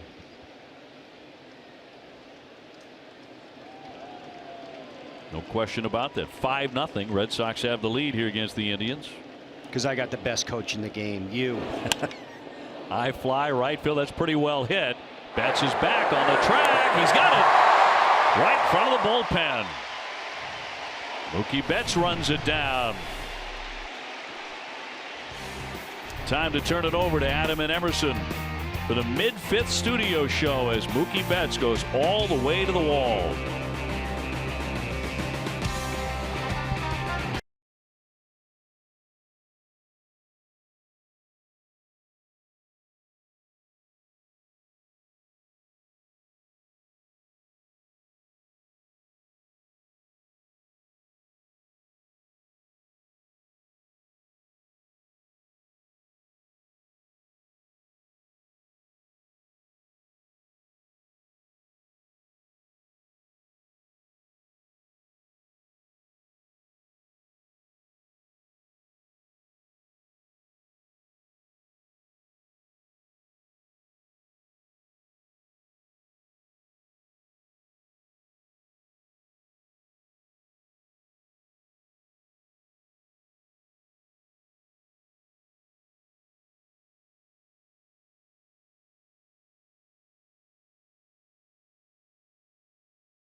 we go to the last half of the 5th inning, we'll bring up Jackie Bradley, Rafael Devers, and Xander Bogaerts. A neighborhood health plan proud to sponsor Red Sox Foundation's RBI program, transforming the lives of inner city kids through baseball, promoting health and wellness because neighborhood values are what you value. Have you met Gronk? Yes. What was that like? The two of you guys together. Well, it's interesting because you just look at it, it's intimidating. He's a monster. Then he acts like a 16-year-old. It's kind of like, but I fit right in. I can act 16 too. So yeah, I was about to say you've got some of that going on. Yeah, we can get down. But yeah, there's a lot going on there, and I mean, best ever, maybe tight end. Got some more to go. I want to see the end of his career, and obviously healthy seasons, but he is on that path. I mean, he's incredible. Just as incredible to me, Tom Brady can win a Super Bowl without him. Doesn't matter. It's a great point. A lot of great receivers and a lot of great people, but I mean, he can win with anybody. Yeah, he sure can. Jackie in this one has flied out and grounded out 0 for 2. Rafael Devers on deck. He's going to be looking for his 3rd hit tonight. And a fastball in there to get him in 96.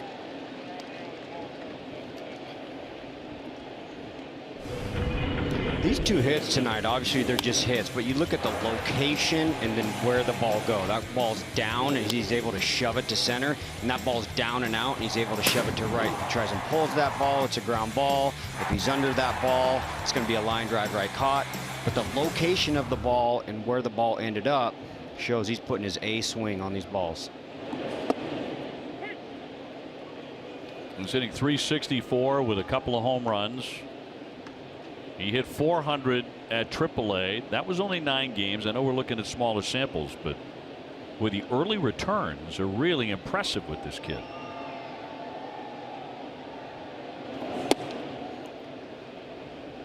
I think the word's getting out. Obviously 2 hits tonight. You got to respect him. I mean, this guy's got a great arm, 95, 96, and he's going to go ahead and drop an 0-0 curveball on him. And that's going to be the adjustment that he's going to have to make. Xander on deck, and he goes the other way for a base hit. He's 3 for 3. He is 3 for 3, and that was a 97-mile-an-hour fastball that was just torched by a 20-year-old, and that fires me up too. Just does not seem to sweat the big fastballs. He can hit that. At the end of the day, to get called up in the big leagues, a lot of guys struggle with the curveball, a lot of guys struggle with the slider, but you have to be able to hit the fastball, high velocity fastball, and not a lot of guys can do that. You can't do that with power. He's obviously doing it. He keeps getting these hits on fastballs again, though, like that 0-0 curveball. He's going to have to make that adjustment, but from what he's done right now, I got no doubt. Xander is lined out hard to center and grounded out to 3rd tonight. 5 runs, 9 hits for the Red Sox. Nunez with 2. Devers with 3. Mookie Betts has driven in 3 runs. Christian Vasquez has doubled and singled out of the 9 spot. Hitting is contagious. Starting pitching generates offense. Seen a lot going on tonight, and I like it.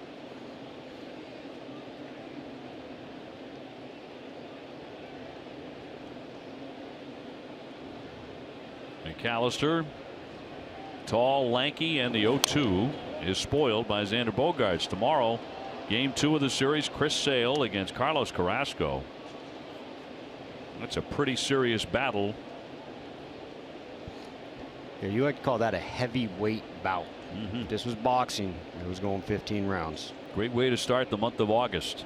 Let's get it on. Sale 13-4, 237. Carrasco 10-4, 3.58.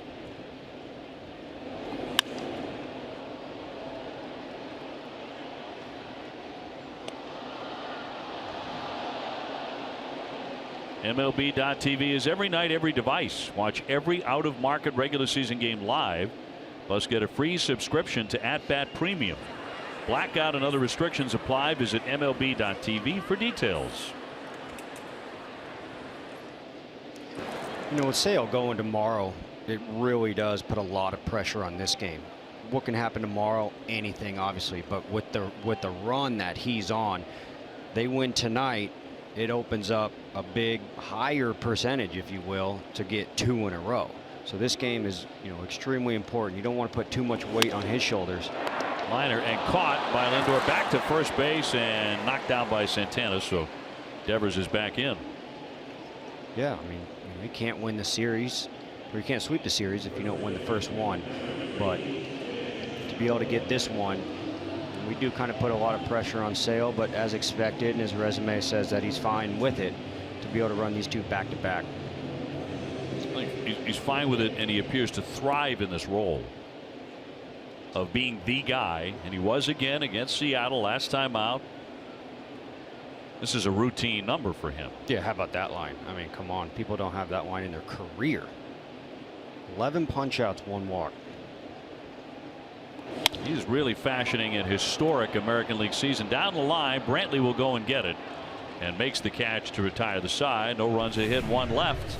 After 5, it is 5-0 Red Sox.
Granite City Electric poll question: which team has the best chance to win the AL Central, the Indians or the Royals? And this is very tight tonight, very close. You've got the Indians right now by 52 to 48%.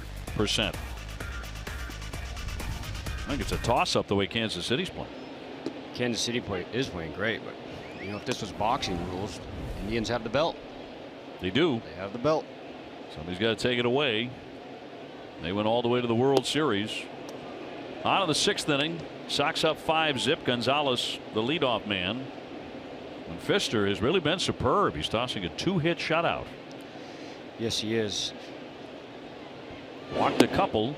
So like I was talking about with Nooney in the depth by covering Pedroia, this is actually supposed to be Kipnis. And you know the bat that he generates. I mean, he's an all-star and one of the better hitters in the American League. And you kind of see a pretty big lineup change without getting much production out of him. So we're in a fortunate position with Pedroia on the bench and be able to get some offense still going. Cracked foul. Gonzalez called up in the middle of May from the minor leagues. And swinging a pretty decent bat, 284 coming into play tonight. Kipnis can hit. I don't know when he's coming back or how he's feeling, but he can take this series off, that's for sure. Terry Francona missing a key man at the moment, but his team has first place by 2 full games. Zimmer on deck, and then Lindor.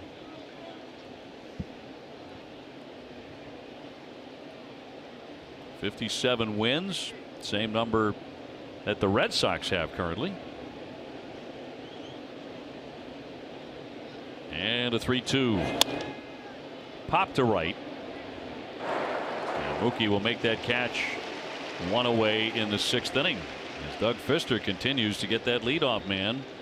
Tomorrow at 6:30, don't miss Red Sox Game Day Live, presented by DCU. TC and Jim Rice will preview Chris Sale's start against these Indians. He's looking for his 14th win. DCU is Digital Federal Credit Union. What can DCU save you? 211 strikeouts for Chris, the most for any pitcher entering August since Randy Johnson and Curt Schilling in 2002. They both had over 200, and the most strikeouts by a Red Sox pitcher since Roger Clemens at 232 in 1988. Pretty good company. Throwing around names like that. Whew. Here he is against Seattle. So what you're going to see right here is about as unhittable as it gets. That's Nelly Cruz, obviously huge power. That is a wipeout slider from a $100 million man playing third that didn't stand a chance. I'll go with King of the Hill. Couldn't be a better dude, too. Gosh, putting it all together. Nice trade. Speaking of trade deadline. Browski didn't have to wait till the deadline. Needed him. Base hit into right center off the bat of Zimmer. Young center fielder, 1 for 3 tonight. That is just the 3rd hit off of Fister. And Lindor will climb in next.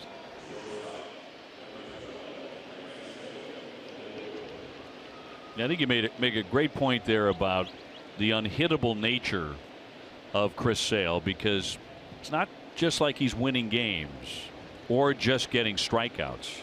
It's like every time he pitches, you're thinking, are we going to see a no-hitter today? Chance we're going to see a no-hitter, right? I mean, you can't help but not. And I really think that's kind of been the MO every time he stepped on the plate or on the mound, all the way back to Chicago. And he's a guy, absolutely. He's got no hit, and I mean, the low walks, he's got perfect game stuff. And back in the day of Sandy Koufax, when he was dominating for the Los Angeles Dodgers, you saw great hitters back in that day, like Mike Trout. Yeah, that's what they did, shaking their head like, yep, I got no shot at that. Right as dugout. We're going to have a tough one, boys. We got our work cut out.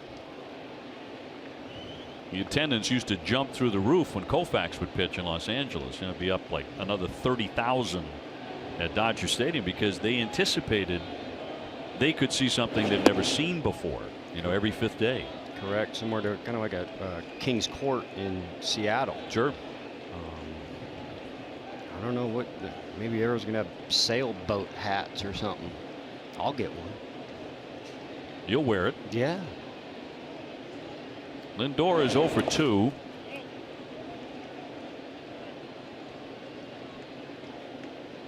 I'll tell you, I'm sure Jim Rice will tell you too. There's good pitchers and then there's not good pitchers, but at the end of the day, we hate tipping our hat to pitchers. We like to consider we got ourselves out. But this guy, like you saw Mike Trout, like you saw Nelly Cruz, it's just like, tip your hat. Yeah, when you see exceptional offensive players like those guys swing and a miss to make it 2-2 with the looks on their faces, like openly admitting, I had no chance. Yep. Those are great hitters. Been there. And there's that feeling too when you're facing Chris Sale. There's that feeling you're going to strike out. There's that feeling that he's going to break your bat. And then there's that feeling that he's going to completely embarrass you. High throw, did he get the bag? And he did. Able to drag that foot across the base to get the lead out, and there'll be 2 down, and Lindor becomes the runner at first. Another ground ball when you needed it. Didn't turn 2, but looking for a ground ball and got it. Bogey bailing him out right there. High toss, but he brought it down and got the base. But yeah, going back to it, Sale has good stuff and embarrass you stuff, to where hopefully you don't end up on a blooper reel where you take like a full hack and the ball hits you in the inside of the back knee. which is a possibility. Bradley 0 for 2. He is grounded out and struck out. Fister up to 86 pitches, tagged to center field, but Jackie Bradley back there and shy of the triangle. He's got it to retire the side. Doug Fister, by far his best outing of the season, 5-0 Red Sox.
You can earn a free beverage when you enroll in Speed Past the Line with on-the-go ordering. DD Perks, everyone deserves an upgrade.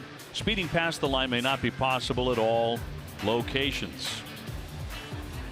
And a lot of families in a ballpark tonight. Beautiful night for a ball game. Saw an Indians fan there wearing a Charbonneau shirt. Huh. We might need some backing. Might need a history lesson. Charbonneau, an Indian, I want to say back in the 70s, maybe early 80s, who could tear off the top of a beer can with his teeth. And was a pretty good player.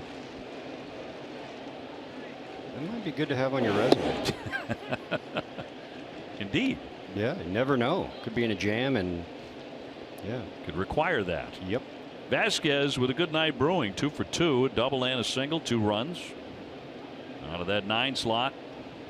Sox on top 5-0. McAllister came on in the 4th inning in relief as the Red Sox knocked out Clevenger. And now they have Sean Armstrong, a right-hander, getting going.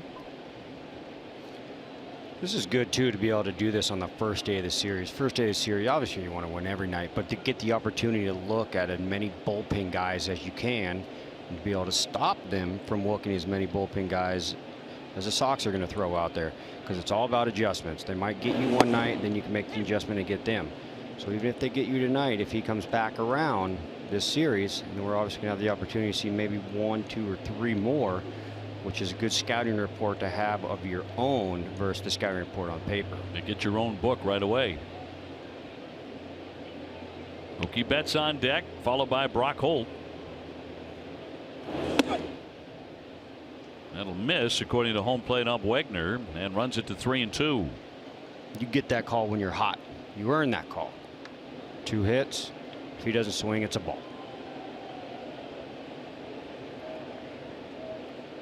Vasquez up to 274. And the payoff. Flying into right center. Here comes Jackson. So Vasquez makes an out for the first time tonight. Don't miss WB Mason Extra Innings Live right after the game. TC and Jim Rice break it all down. You'll hear from Doug Fister and John Farrell. Whatever, whenever, wherever, who but WB Mason. It's a very good lineup, and Fister has locked them up tonight to the tune of 3 hits. Mookie Betts now. Mookie with 2 hits. He's 2 for 3, and he's driven in 3. Yeah, let me show you the grip that Mookie goes with, and a lot of guys go with. It's a wrap that you put on yourself. You know, it's this company, it's called Lizard Skin. That's what everyone's using, and it's pretty cool. You can have all these unique colors and all this stuff, and the pine tar really sticks well to it. And believe it or not, it actually started, it was the wraps they put on bicycle handles for the Tour de France. So you're seeing a lot of guys use them, and it actually creates a little bit of cushion for that, you know, that ball that you'll hit off the end, or even where you see the guy shaking the hand. And then for a guy like Mookie and myself, you could just drench that pine tar on if you're a pine tar guy, and then sometimes we have to scrape our bats off it. But with this, you can just unwrap it, and it goes right back to the stock bat. But it's a baseball product. It is a baseball product, yes. You say guys who are pine tar guys. I thought everybody was a pine tar guy. No, not everyone. There's some guys who do not apply it, huh? Yes. 1 down, base is empty, and a 2-1. A wave through it, 2-2. And then it's cool, you know, you get a little bit of the guy's personality to come out, and I think that is a great job that MLB has done. When you go to the NFL or the NBA, I mean, you got to wear, you know, the custom uniform. You can't even change your socks or anything. So I think it's pretty cool that MLB is allowing it. I mean, you'll see some of these neon colors and all this stuff. And sometimes when you're in a rut, you just change the color, and that could be the problem. And kids love it. Gosh, kids, geez, the youth. No, copy it right away. Oh, yeah. Just another accessory for the kids that you got to have.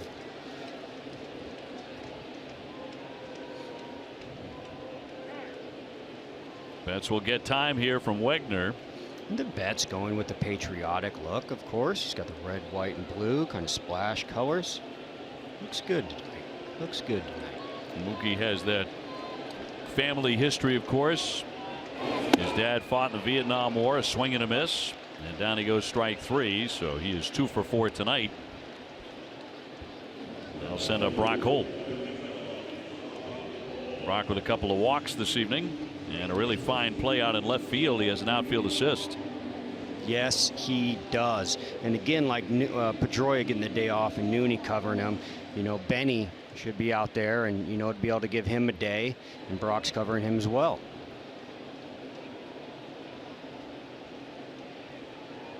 A 5-0 Red Sox lead here in game 1 in the 6th inning.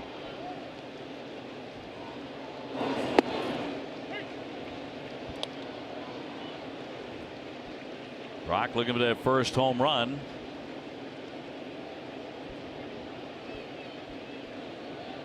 Looking to get on in front of the red-hot Eduardo Nunez. And suddenly the 2 hottest hitters in the Red Sox lineup are Nunez and Devers. And combined they have 5 hits tonight. That's the end of 6 innings. 5-0 Boston.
The Unlimited Baseball Break brought to you by T-Mobile. Pitching probables the rest of the series.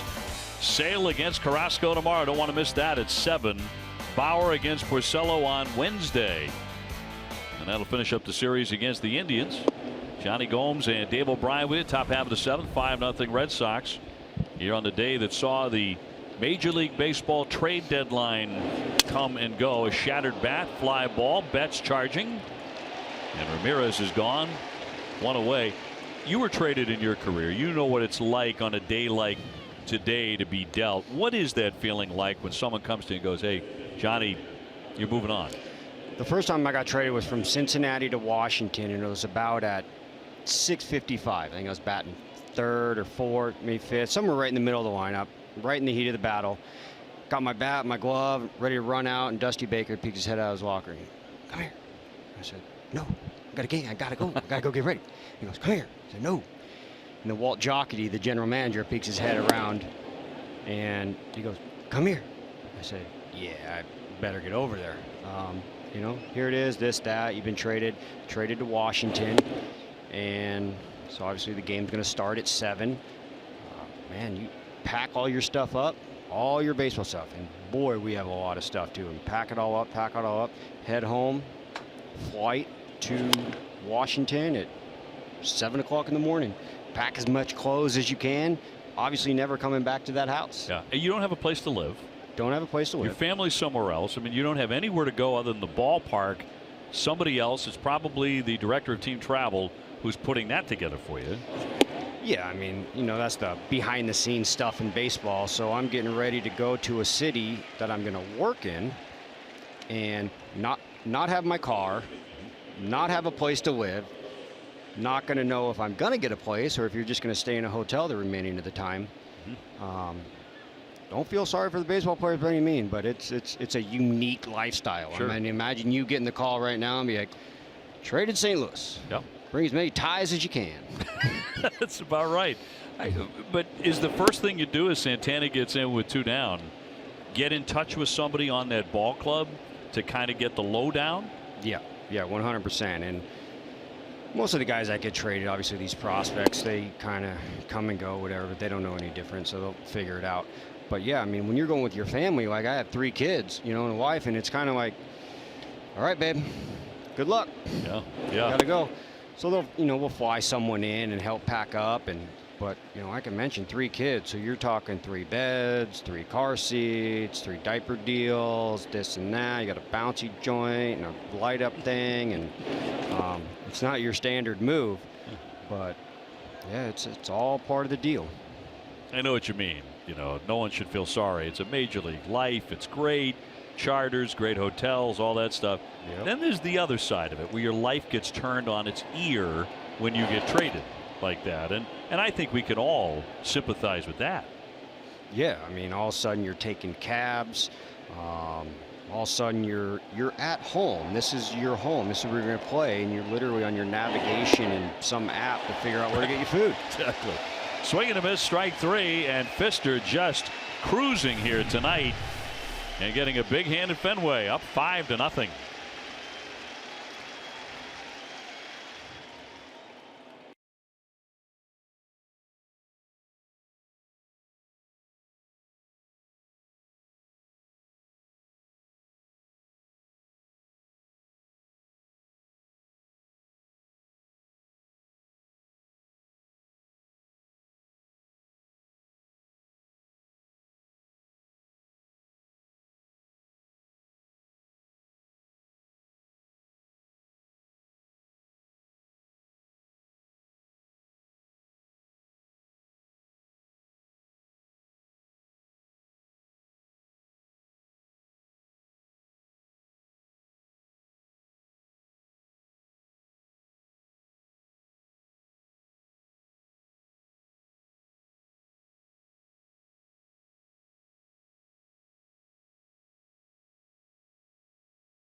Park to see the Sox take on the White Sox this weekend, August 4 and 5. With the family 4-packs, fans can get 4 tickets, 4 Fenway Franks, and 4 fountain sodas included with the 4 ball game tickets courtesy of Aramark.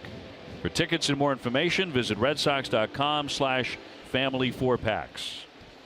Johnny Gomes, Dave O'Brien with you, along with Jemai Webster. This is Sean Armstrong out of the bullpen for Cleveland.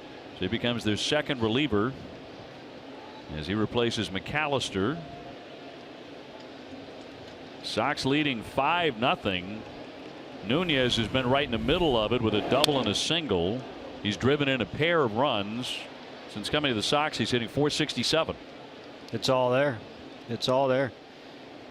I remember going to the West Coast, going to Oakland, and you really do get hidden out there in the West Coast. I mean, we don't, follow a lot of West Coast games. It seems like just, Kershaw and Trout are out there, and you forget about guys like this. Do you really feel that way as a major league ball player?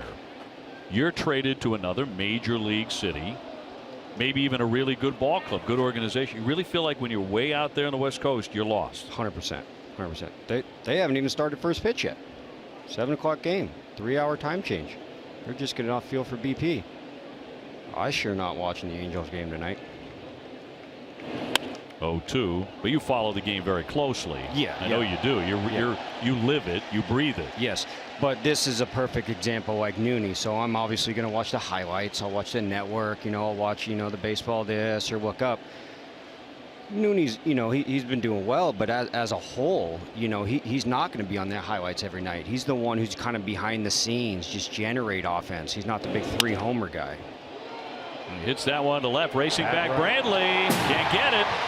Out of the track up against the fence. He's got himself another hit as he slides in with a double. Bad route by Brantley, and again, is it his fault? Yeah, absolutely. But just the uniqueness of the ballpark and the way you've seen our left fielders play it over these, the whole season. They've been doing a great job. You see him break in, and then he's got to make a quick U-turn and running back.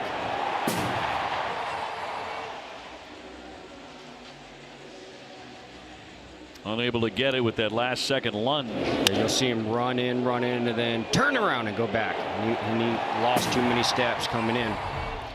Good backspin again, like we were talking about with Devers. Maybe he didn't read the backskin, but I'll tell you what he's not used to is he's definitely not used to playing at 265, 270 feet due to the wall being so short. Many outfielders are.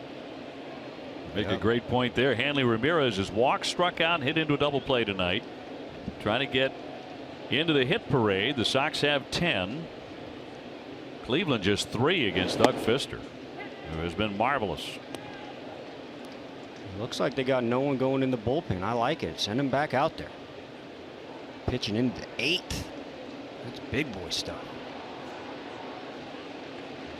Yankees have a 5-1 lead on the Tigers. They're in the 6th inning. Houston leading Tampa Bay 3-2 in the 3rd.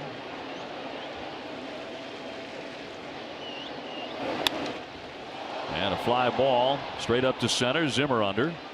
Barely has to move. Nunez will hold at second base.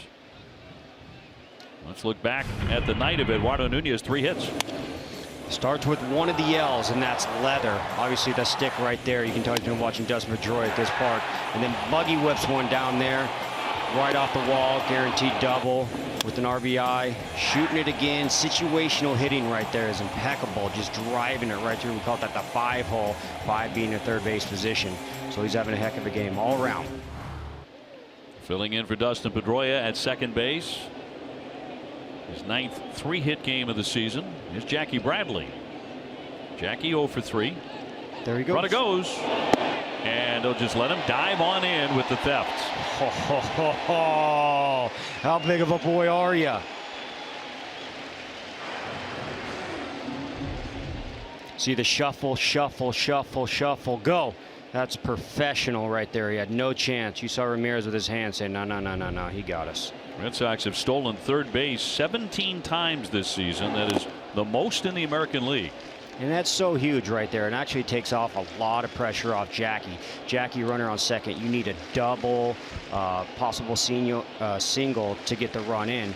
Now, 1 out. Jackie, all he needs is a sac fly And then if he gets a hit, you know, that's just icing on the cake. But it takes a lot of pressure off Jackie.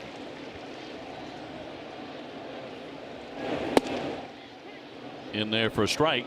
They got the call. 1-2. Jackie not thrilled. Wegner saw it as a strike. It looked a hair off the plate.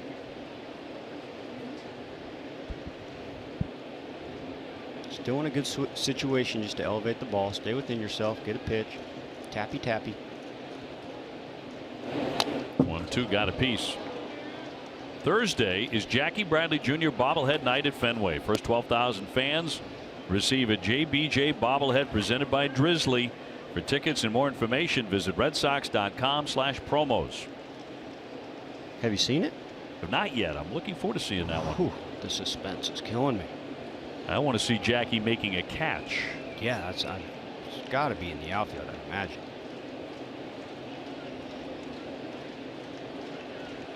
One, two. Are you a big bobblehead guy? I'm not a big bobblehead guy, but I am a big memorabilia guy. What do you have? Oh, You got to let us know what you got. the cream of the crop is 1942 Ted Williams baseball bat. A bat? Bat. Filed away, got a piece of himself there. Is it a signed bat? Yes, signed bat. Not the Louisville Slugger remodel deal. At some point, it was in his locker, and now it's in mine. Any idea what it's worth right now? I like to have the price tag on that as priceless. It's a great answer. Priceless. And I also have a picture of him when he went to go visit the troops at the Army base right up the road. Total unique picture before he enrolled into the service. And he was wearing his baseball uniform, taking a picture with the troops, and it wasn't too much longer that he was wearing their uniform. Yeah. Beautiful. Two different tours for Teddy ball game. Korea as well. 3 balls, 2 strikes. And a great pilot by all accounts, and a great fisherman. Great fisherman. I talk about that all the time. You give me the best player on the field, best player out of any sport. There's no chance they can fly an airplane. 3-2. Big cut and a miss. Down he goes. Strike 3. Time for a game break, brought to you by Jordan's, the furniture store, the Boston Red Sox. Here's TC.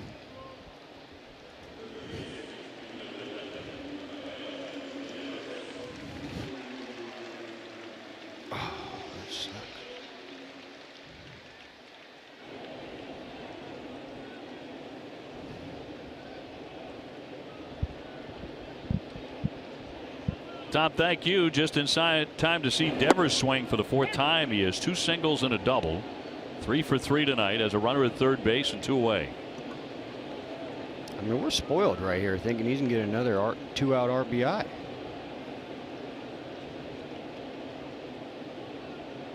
Oh, 1 from Armstrong. Dropped in. 0-2.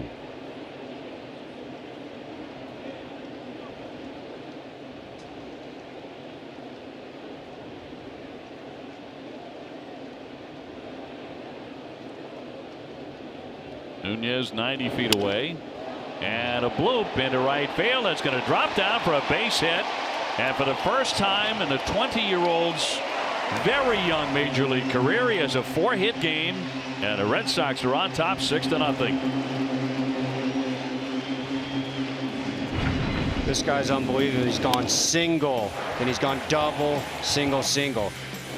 The location of these pits and where he's hitting them is the most important thing, because he's so far ahead of the game, because where he's hitting these balls is exactly where you need to hit them. And let me tell you something, it's not that easy. And even a jam shot like that off a pitcher with 2 strikes when he's in the hole, way ahead of the curve. He is the curve. I wasn't the curve in school or in ball, but he's the curve. Think he's nervous about moving up in the lineup? Not too much. He's got a couple more spots, maybe. I think he's coveting it. Gotta be kidding me. 4 for 4, 20 years old. Bringing his glove too. Don't forget about that. He may be exactly what the Red Sox need right now.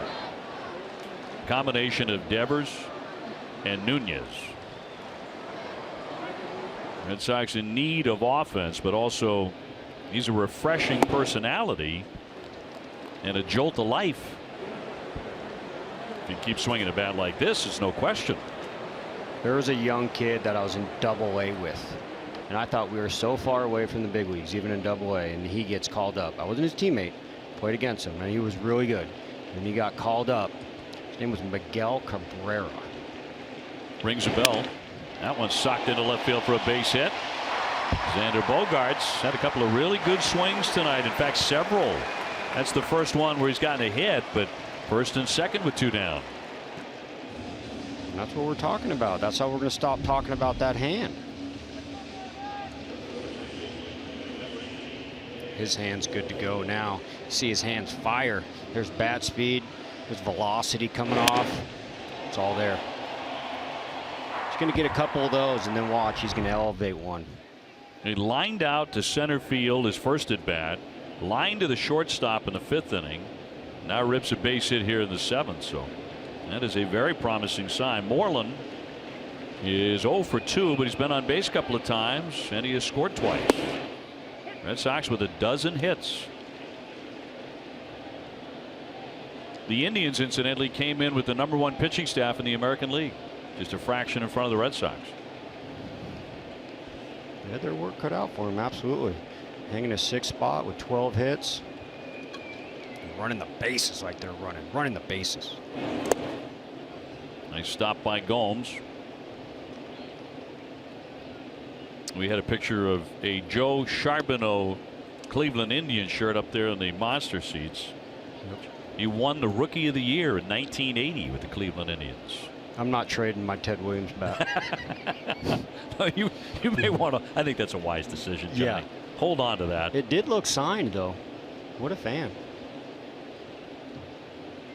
You got us all reeling from jealousy. 1942 Ted Williams bat. What else you got? Okay. A bunch of jerseys. A bunch of balls. Got Oscar Robertson is my only NBA piece.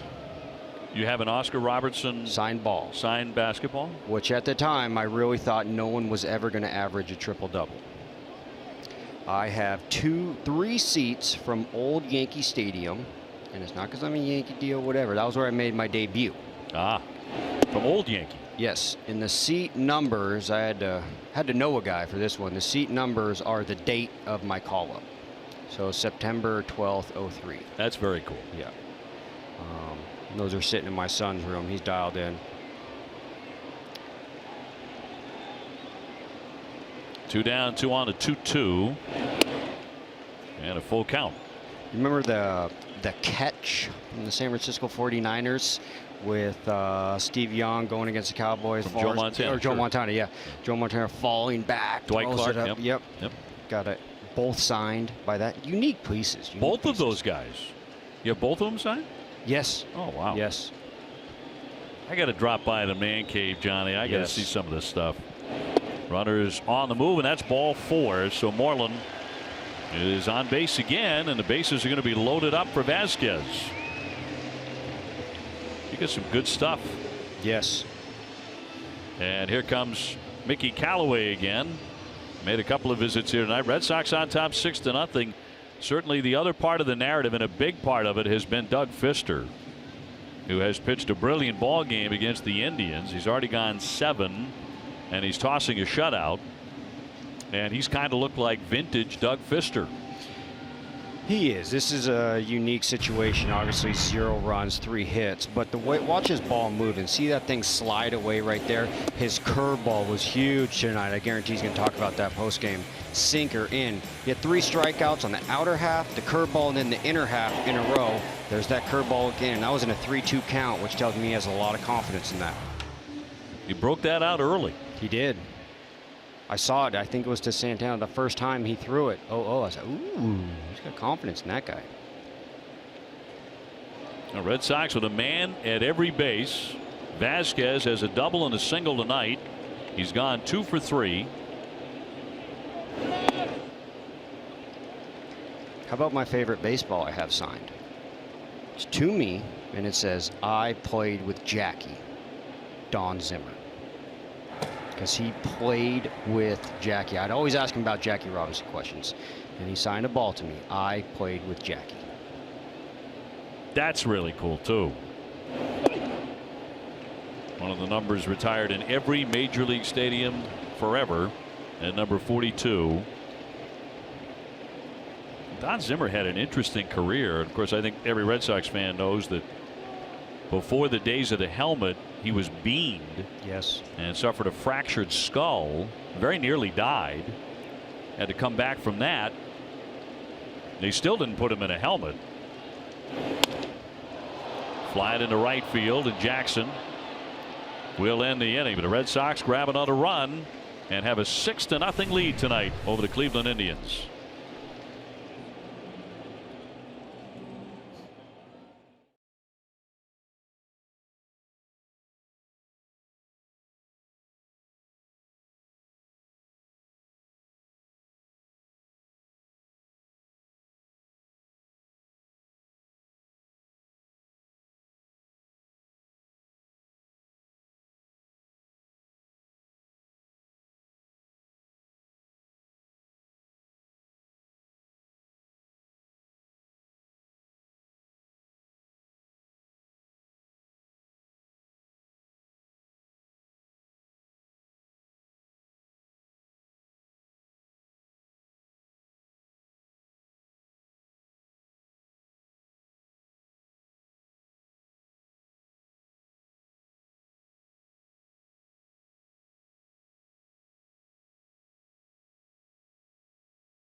Is brought to you by Southwest.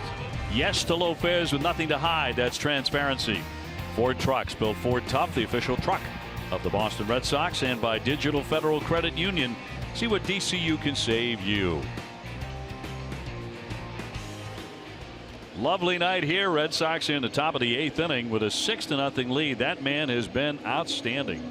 Just 3 hits off of Doug Fister. Doug came in 0-5, an ERA of almost 7.5, but he's gone back to the pitcher the Red Sox were hoping to get, and back in a starting capacity after a couple of bullpen appearances, and looking very comfortable here tonight. Yeah, I mean, to his defense, he hasn't really had the opportunity to get his feet under him all year. He's kind of been bouncing around. He had a little minor league action, something he's probably not accustomed to at all. Probably hasn't been on a bus ride since, you know, when he was in the minors, doing a little of that, a little of this. But 3 hits against this team, very, very impressive. But stuff-wise, I think this is Doug Fister right here. Wrapped to left field for a base hit. Holt charging, cuts it off in front of the track. And Austin Jackson has just their 4th hit of the ball game. You saw Brandon Workman throwing in a bullpen. Yeah, they're going to get him loose, but I think it is really, really cool, John Farrell, to let him go back out there. I mean, for a starter to pitch into the 8th inning is extremely impressive. Well, whenever he comes out of the game, he's going to get a great hand. And he has earned it tonight with a 6-0 lead. Red Sox have out-hit Cleveland 12-4. That'll send up Yan Gomes, who's gone 0 for 2.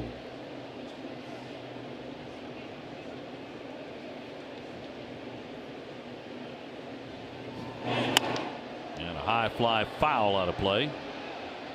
Give you a look at his pitching line, which is brought to you by Ace Ticket. At 102 pitches.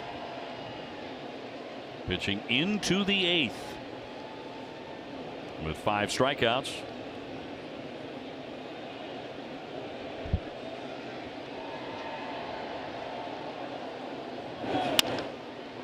ground ball to short. The backhand by Bogarts, throwing in, got him at second base. That erases Jackson. One away. It's like he can push the ground ball button. Anytime he's been wanting a ground ball, he just goes right to it. And obviously the hitters know that, but they just can't. They can't stay off it. And I mean, you're talking about a ball club and an offense that's 9-1 their last 10.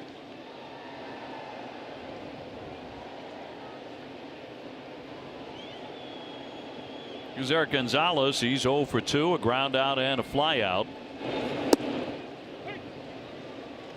You and I both commented on this in the first inning. Pfister got Zimmer, Lindor, and Brantley on ground balls. 3 ground balls. And he got a couple of more of them in the second inning. Line into right. Betts will snatch that. And there are 2 down. So the early trend for Pfister was he was getting the outs exactly as he likes to get them.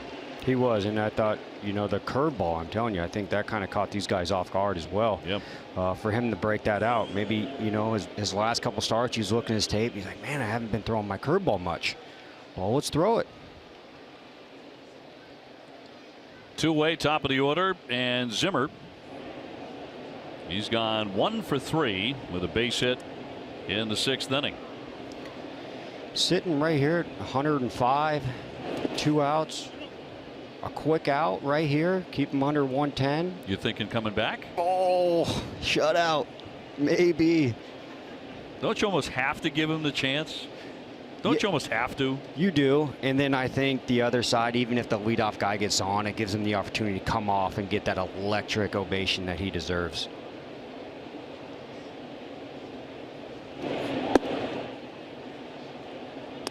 He's gone to 2-0 here on Zimmer. Lindor on deck. Sox up by 6. But if he loses this guy, they might have to go get him. But he gets a quick ground ball right here. Instead of high fly deep right field. That one's sailing back, and she is gone.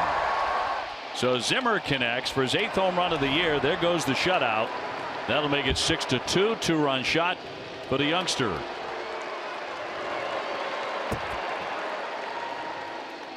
And let's see what John Farrell is going to do here. Here he comes.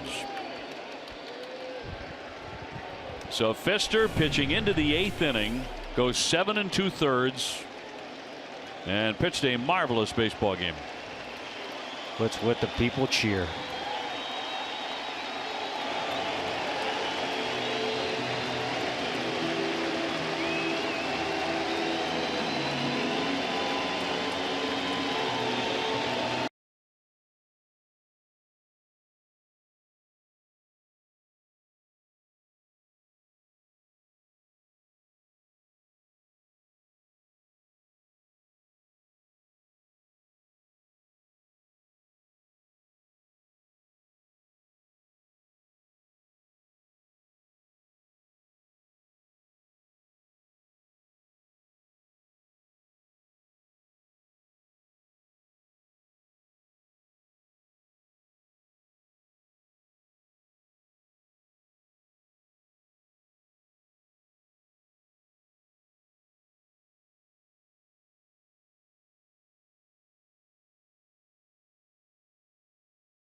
Well, Zimmer with a 2-run homer to break up the shutout bid, and it is 2 runs on the board for Cleveland.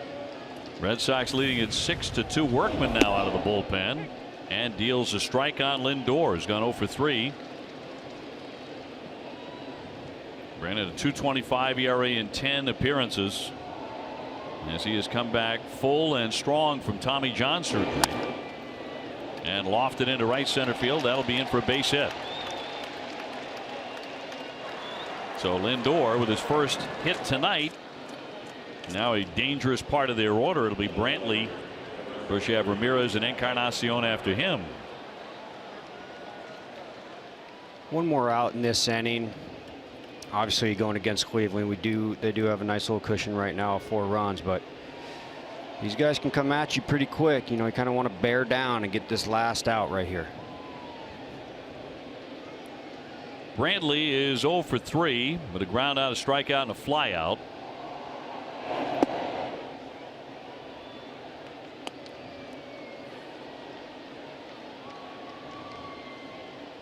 Just a terrific effort. Fister got a wonderful ovation. 108 pitches.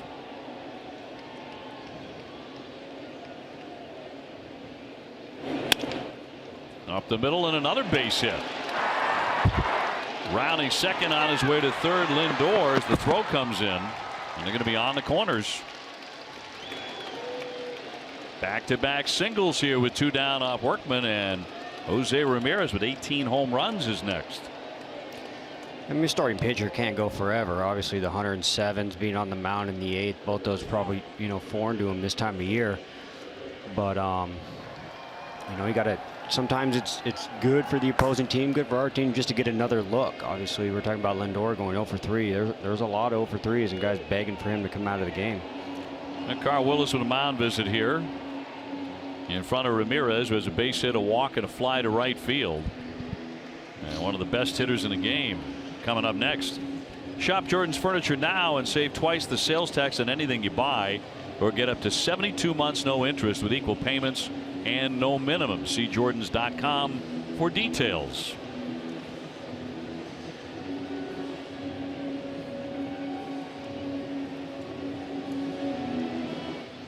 So Workman looking for that so far elusive third out here in the 8th inning. Red Sox with a 6-2 lead, and the Sox will have Betts, Holt, and Nunez due up come the bottom of the 8th.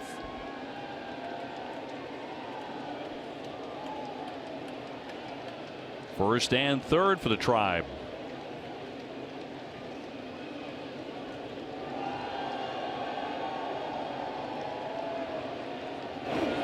And the switch hitter will take downstairs for ball 1.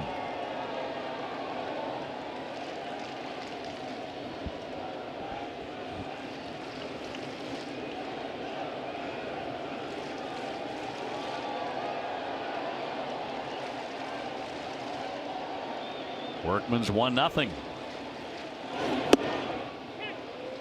92 and in there for a strike. Red Sox have been playing a lot of close games. Each of the 19 games they've played since July 8th have been decided by 4 runs or less.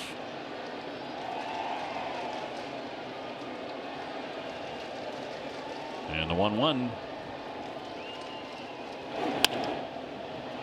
Flied into left center field, dropping. Here comes Brock Holt on the run. He's got it to retire the side. No shutout tonight. Indians on the board. 6-2 Red Sox as we go to the last of the 8th inning.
Xfinity is a short outing for the Indians starter Clevenger.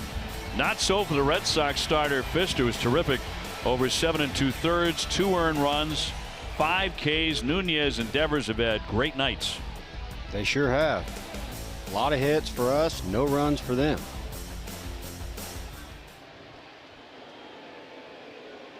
Bottom of the 8th inning, Betts to lead it off. He's gone 2 for 4.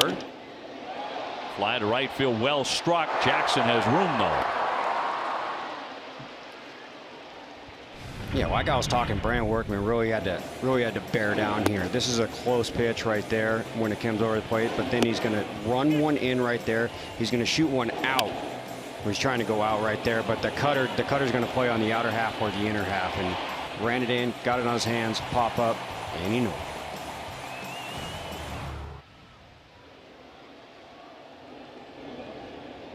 So 1 gone, Brock Holt. He's drawn a couple of walks tonight. And is 0 for 2. Nunez on deck. A couple walks and a great play in the outfield from the Swiss Army knife.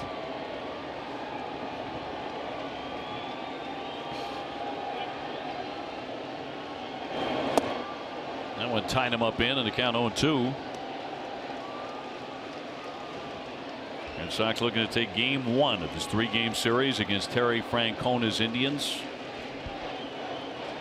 the reigning American League champs.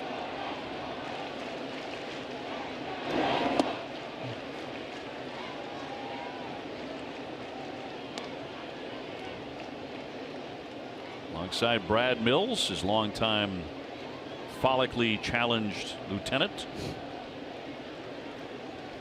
I'm sure you can come up with a couple tag team names, but those are every bit 2 peas in a pod. Yes, indeed. Grounded up the middle. That'll squeak through for a base hit. Gonzalez couldn't get to it, so Brock Holt's on for the 3rd time. Let's go to Jemai. Well, Dave, not much work from the Red Sox bullpen tonight, but help is on the way as Joe Kelly continues to work his way back from a disabled list stint. He's going to have a rehab assignment on Wednesday in Pawtucket through a live bullpen session, 25 pitches.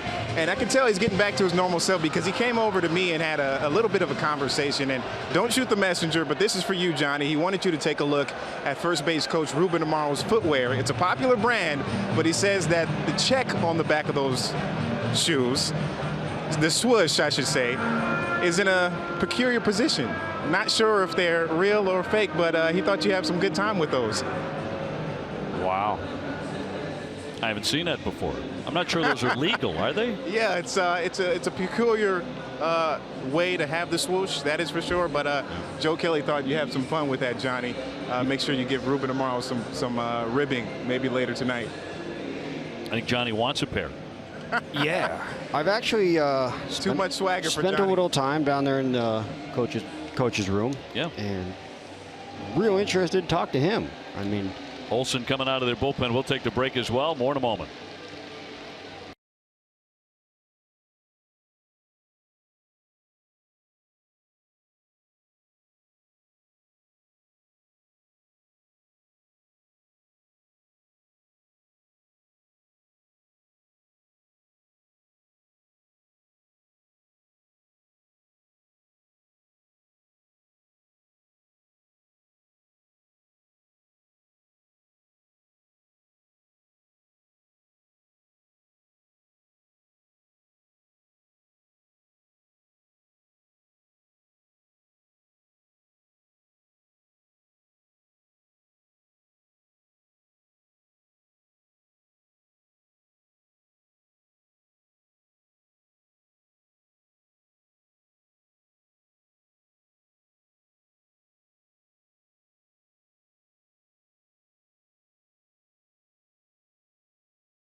Nunez in the box, in play to the left side. Ramirez will sling it on and get him. And down to second base, Brock Holt. 2 down for the Sox here in the 8th inning. On top 6-2. For every Red Sox hit in July, EchoStore Technologies donated $50 to the Massachusetts Down Syndrome Congress. EchoStore is proud to assist MDSC in helping ensure individuals with Down syndrome are to be valued. EchoStore Technologies, your data center solutions provider. And with this, EchoStore has decided to go above and beyond and donate $12,500 to MDSC.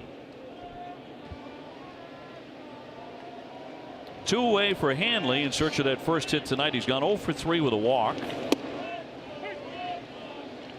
Facing the left-hander Tyler Olson out of their bullpen.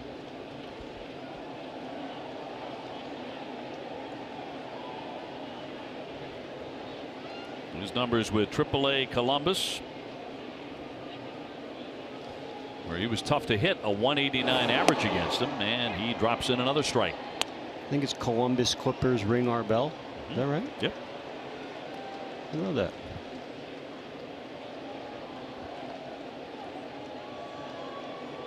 Holt at second. Red Sox trying to add on. They get 3 in the second, 2 in the fourth, another run in the 7th. And Doug Fister took care of the rest.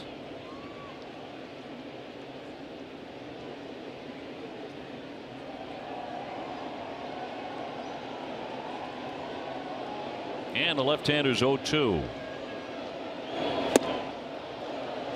That'll do it. Red Sox leave a man at second base. End of 8. Red Sox up by 4 and will stay in the park at the end of 8. Saturday.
Inning. And it'll be Workman to take on Encarnacion, and then Santana and Jackson, as the Red Sox try to put this one into the win column here on a Monday night with Chris Sale going in game 2.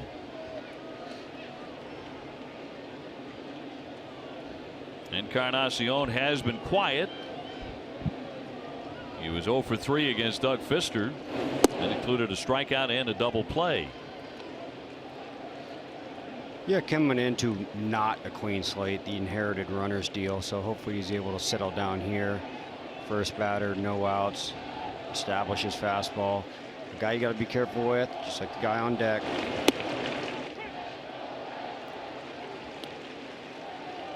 And Addison Reed, the new Red Sox right-hander acquired from the Mets in a trade today before the deadline, on his way to Boston and expected to be in that bullpen tomorrow night.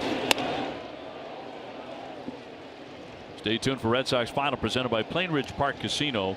TC and Jim Rice will break down the key play in tonight's game and preview Chris Sale's start tomorrow in Game 2 of the series.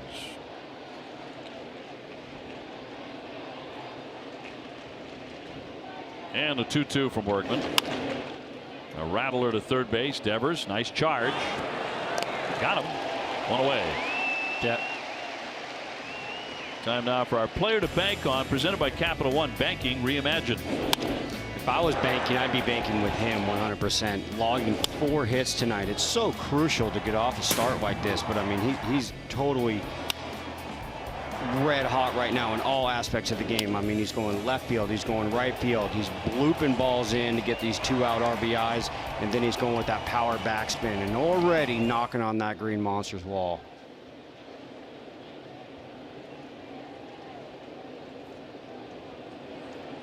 One away for Santana. Tonight, a walk, a single, and a strikeout. Rafael Devers with 4 hits. Eduardo Nunez with 3 hits. They're powering the Red Sox tonight, along with the performance of Pfister. That one popped into the stands. 2 strikes on him for every Red Sox home run this season. Speedway donates $500 to Boston Children's Hospital now through the end of the month. Use your Speedy Rewards card when you purchase any size fountain or frozen drink for 69 cents and get an entry code to win a VIP experience.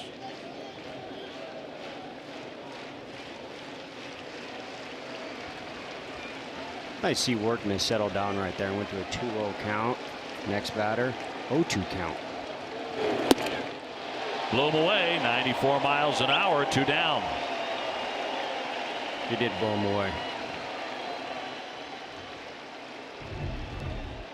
Perfect location, not much you can do about it. If you do hit it, you can obviously see he's at the bottom half of the ball, so it'll be a pop-up. Most of the time with that pop-up to the infield, not so much the pitch, but the location. Location was perfect right there. Lexus is making a pledge to strikeout hunger.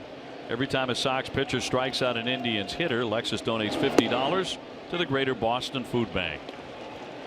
So the Sox are out away here, 6-2 on the Indians.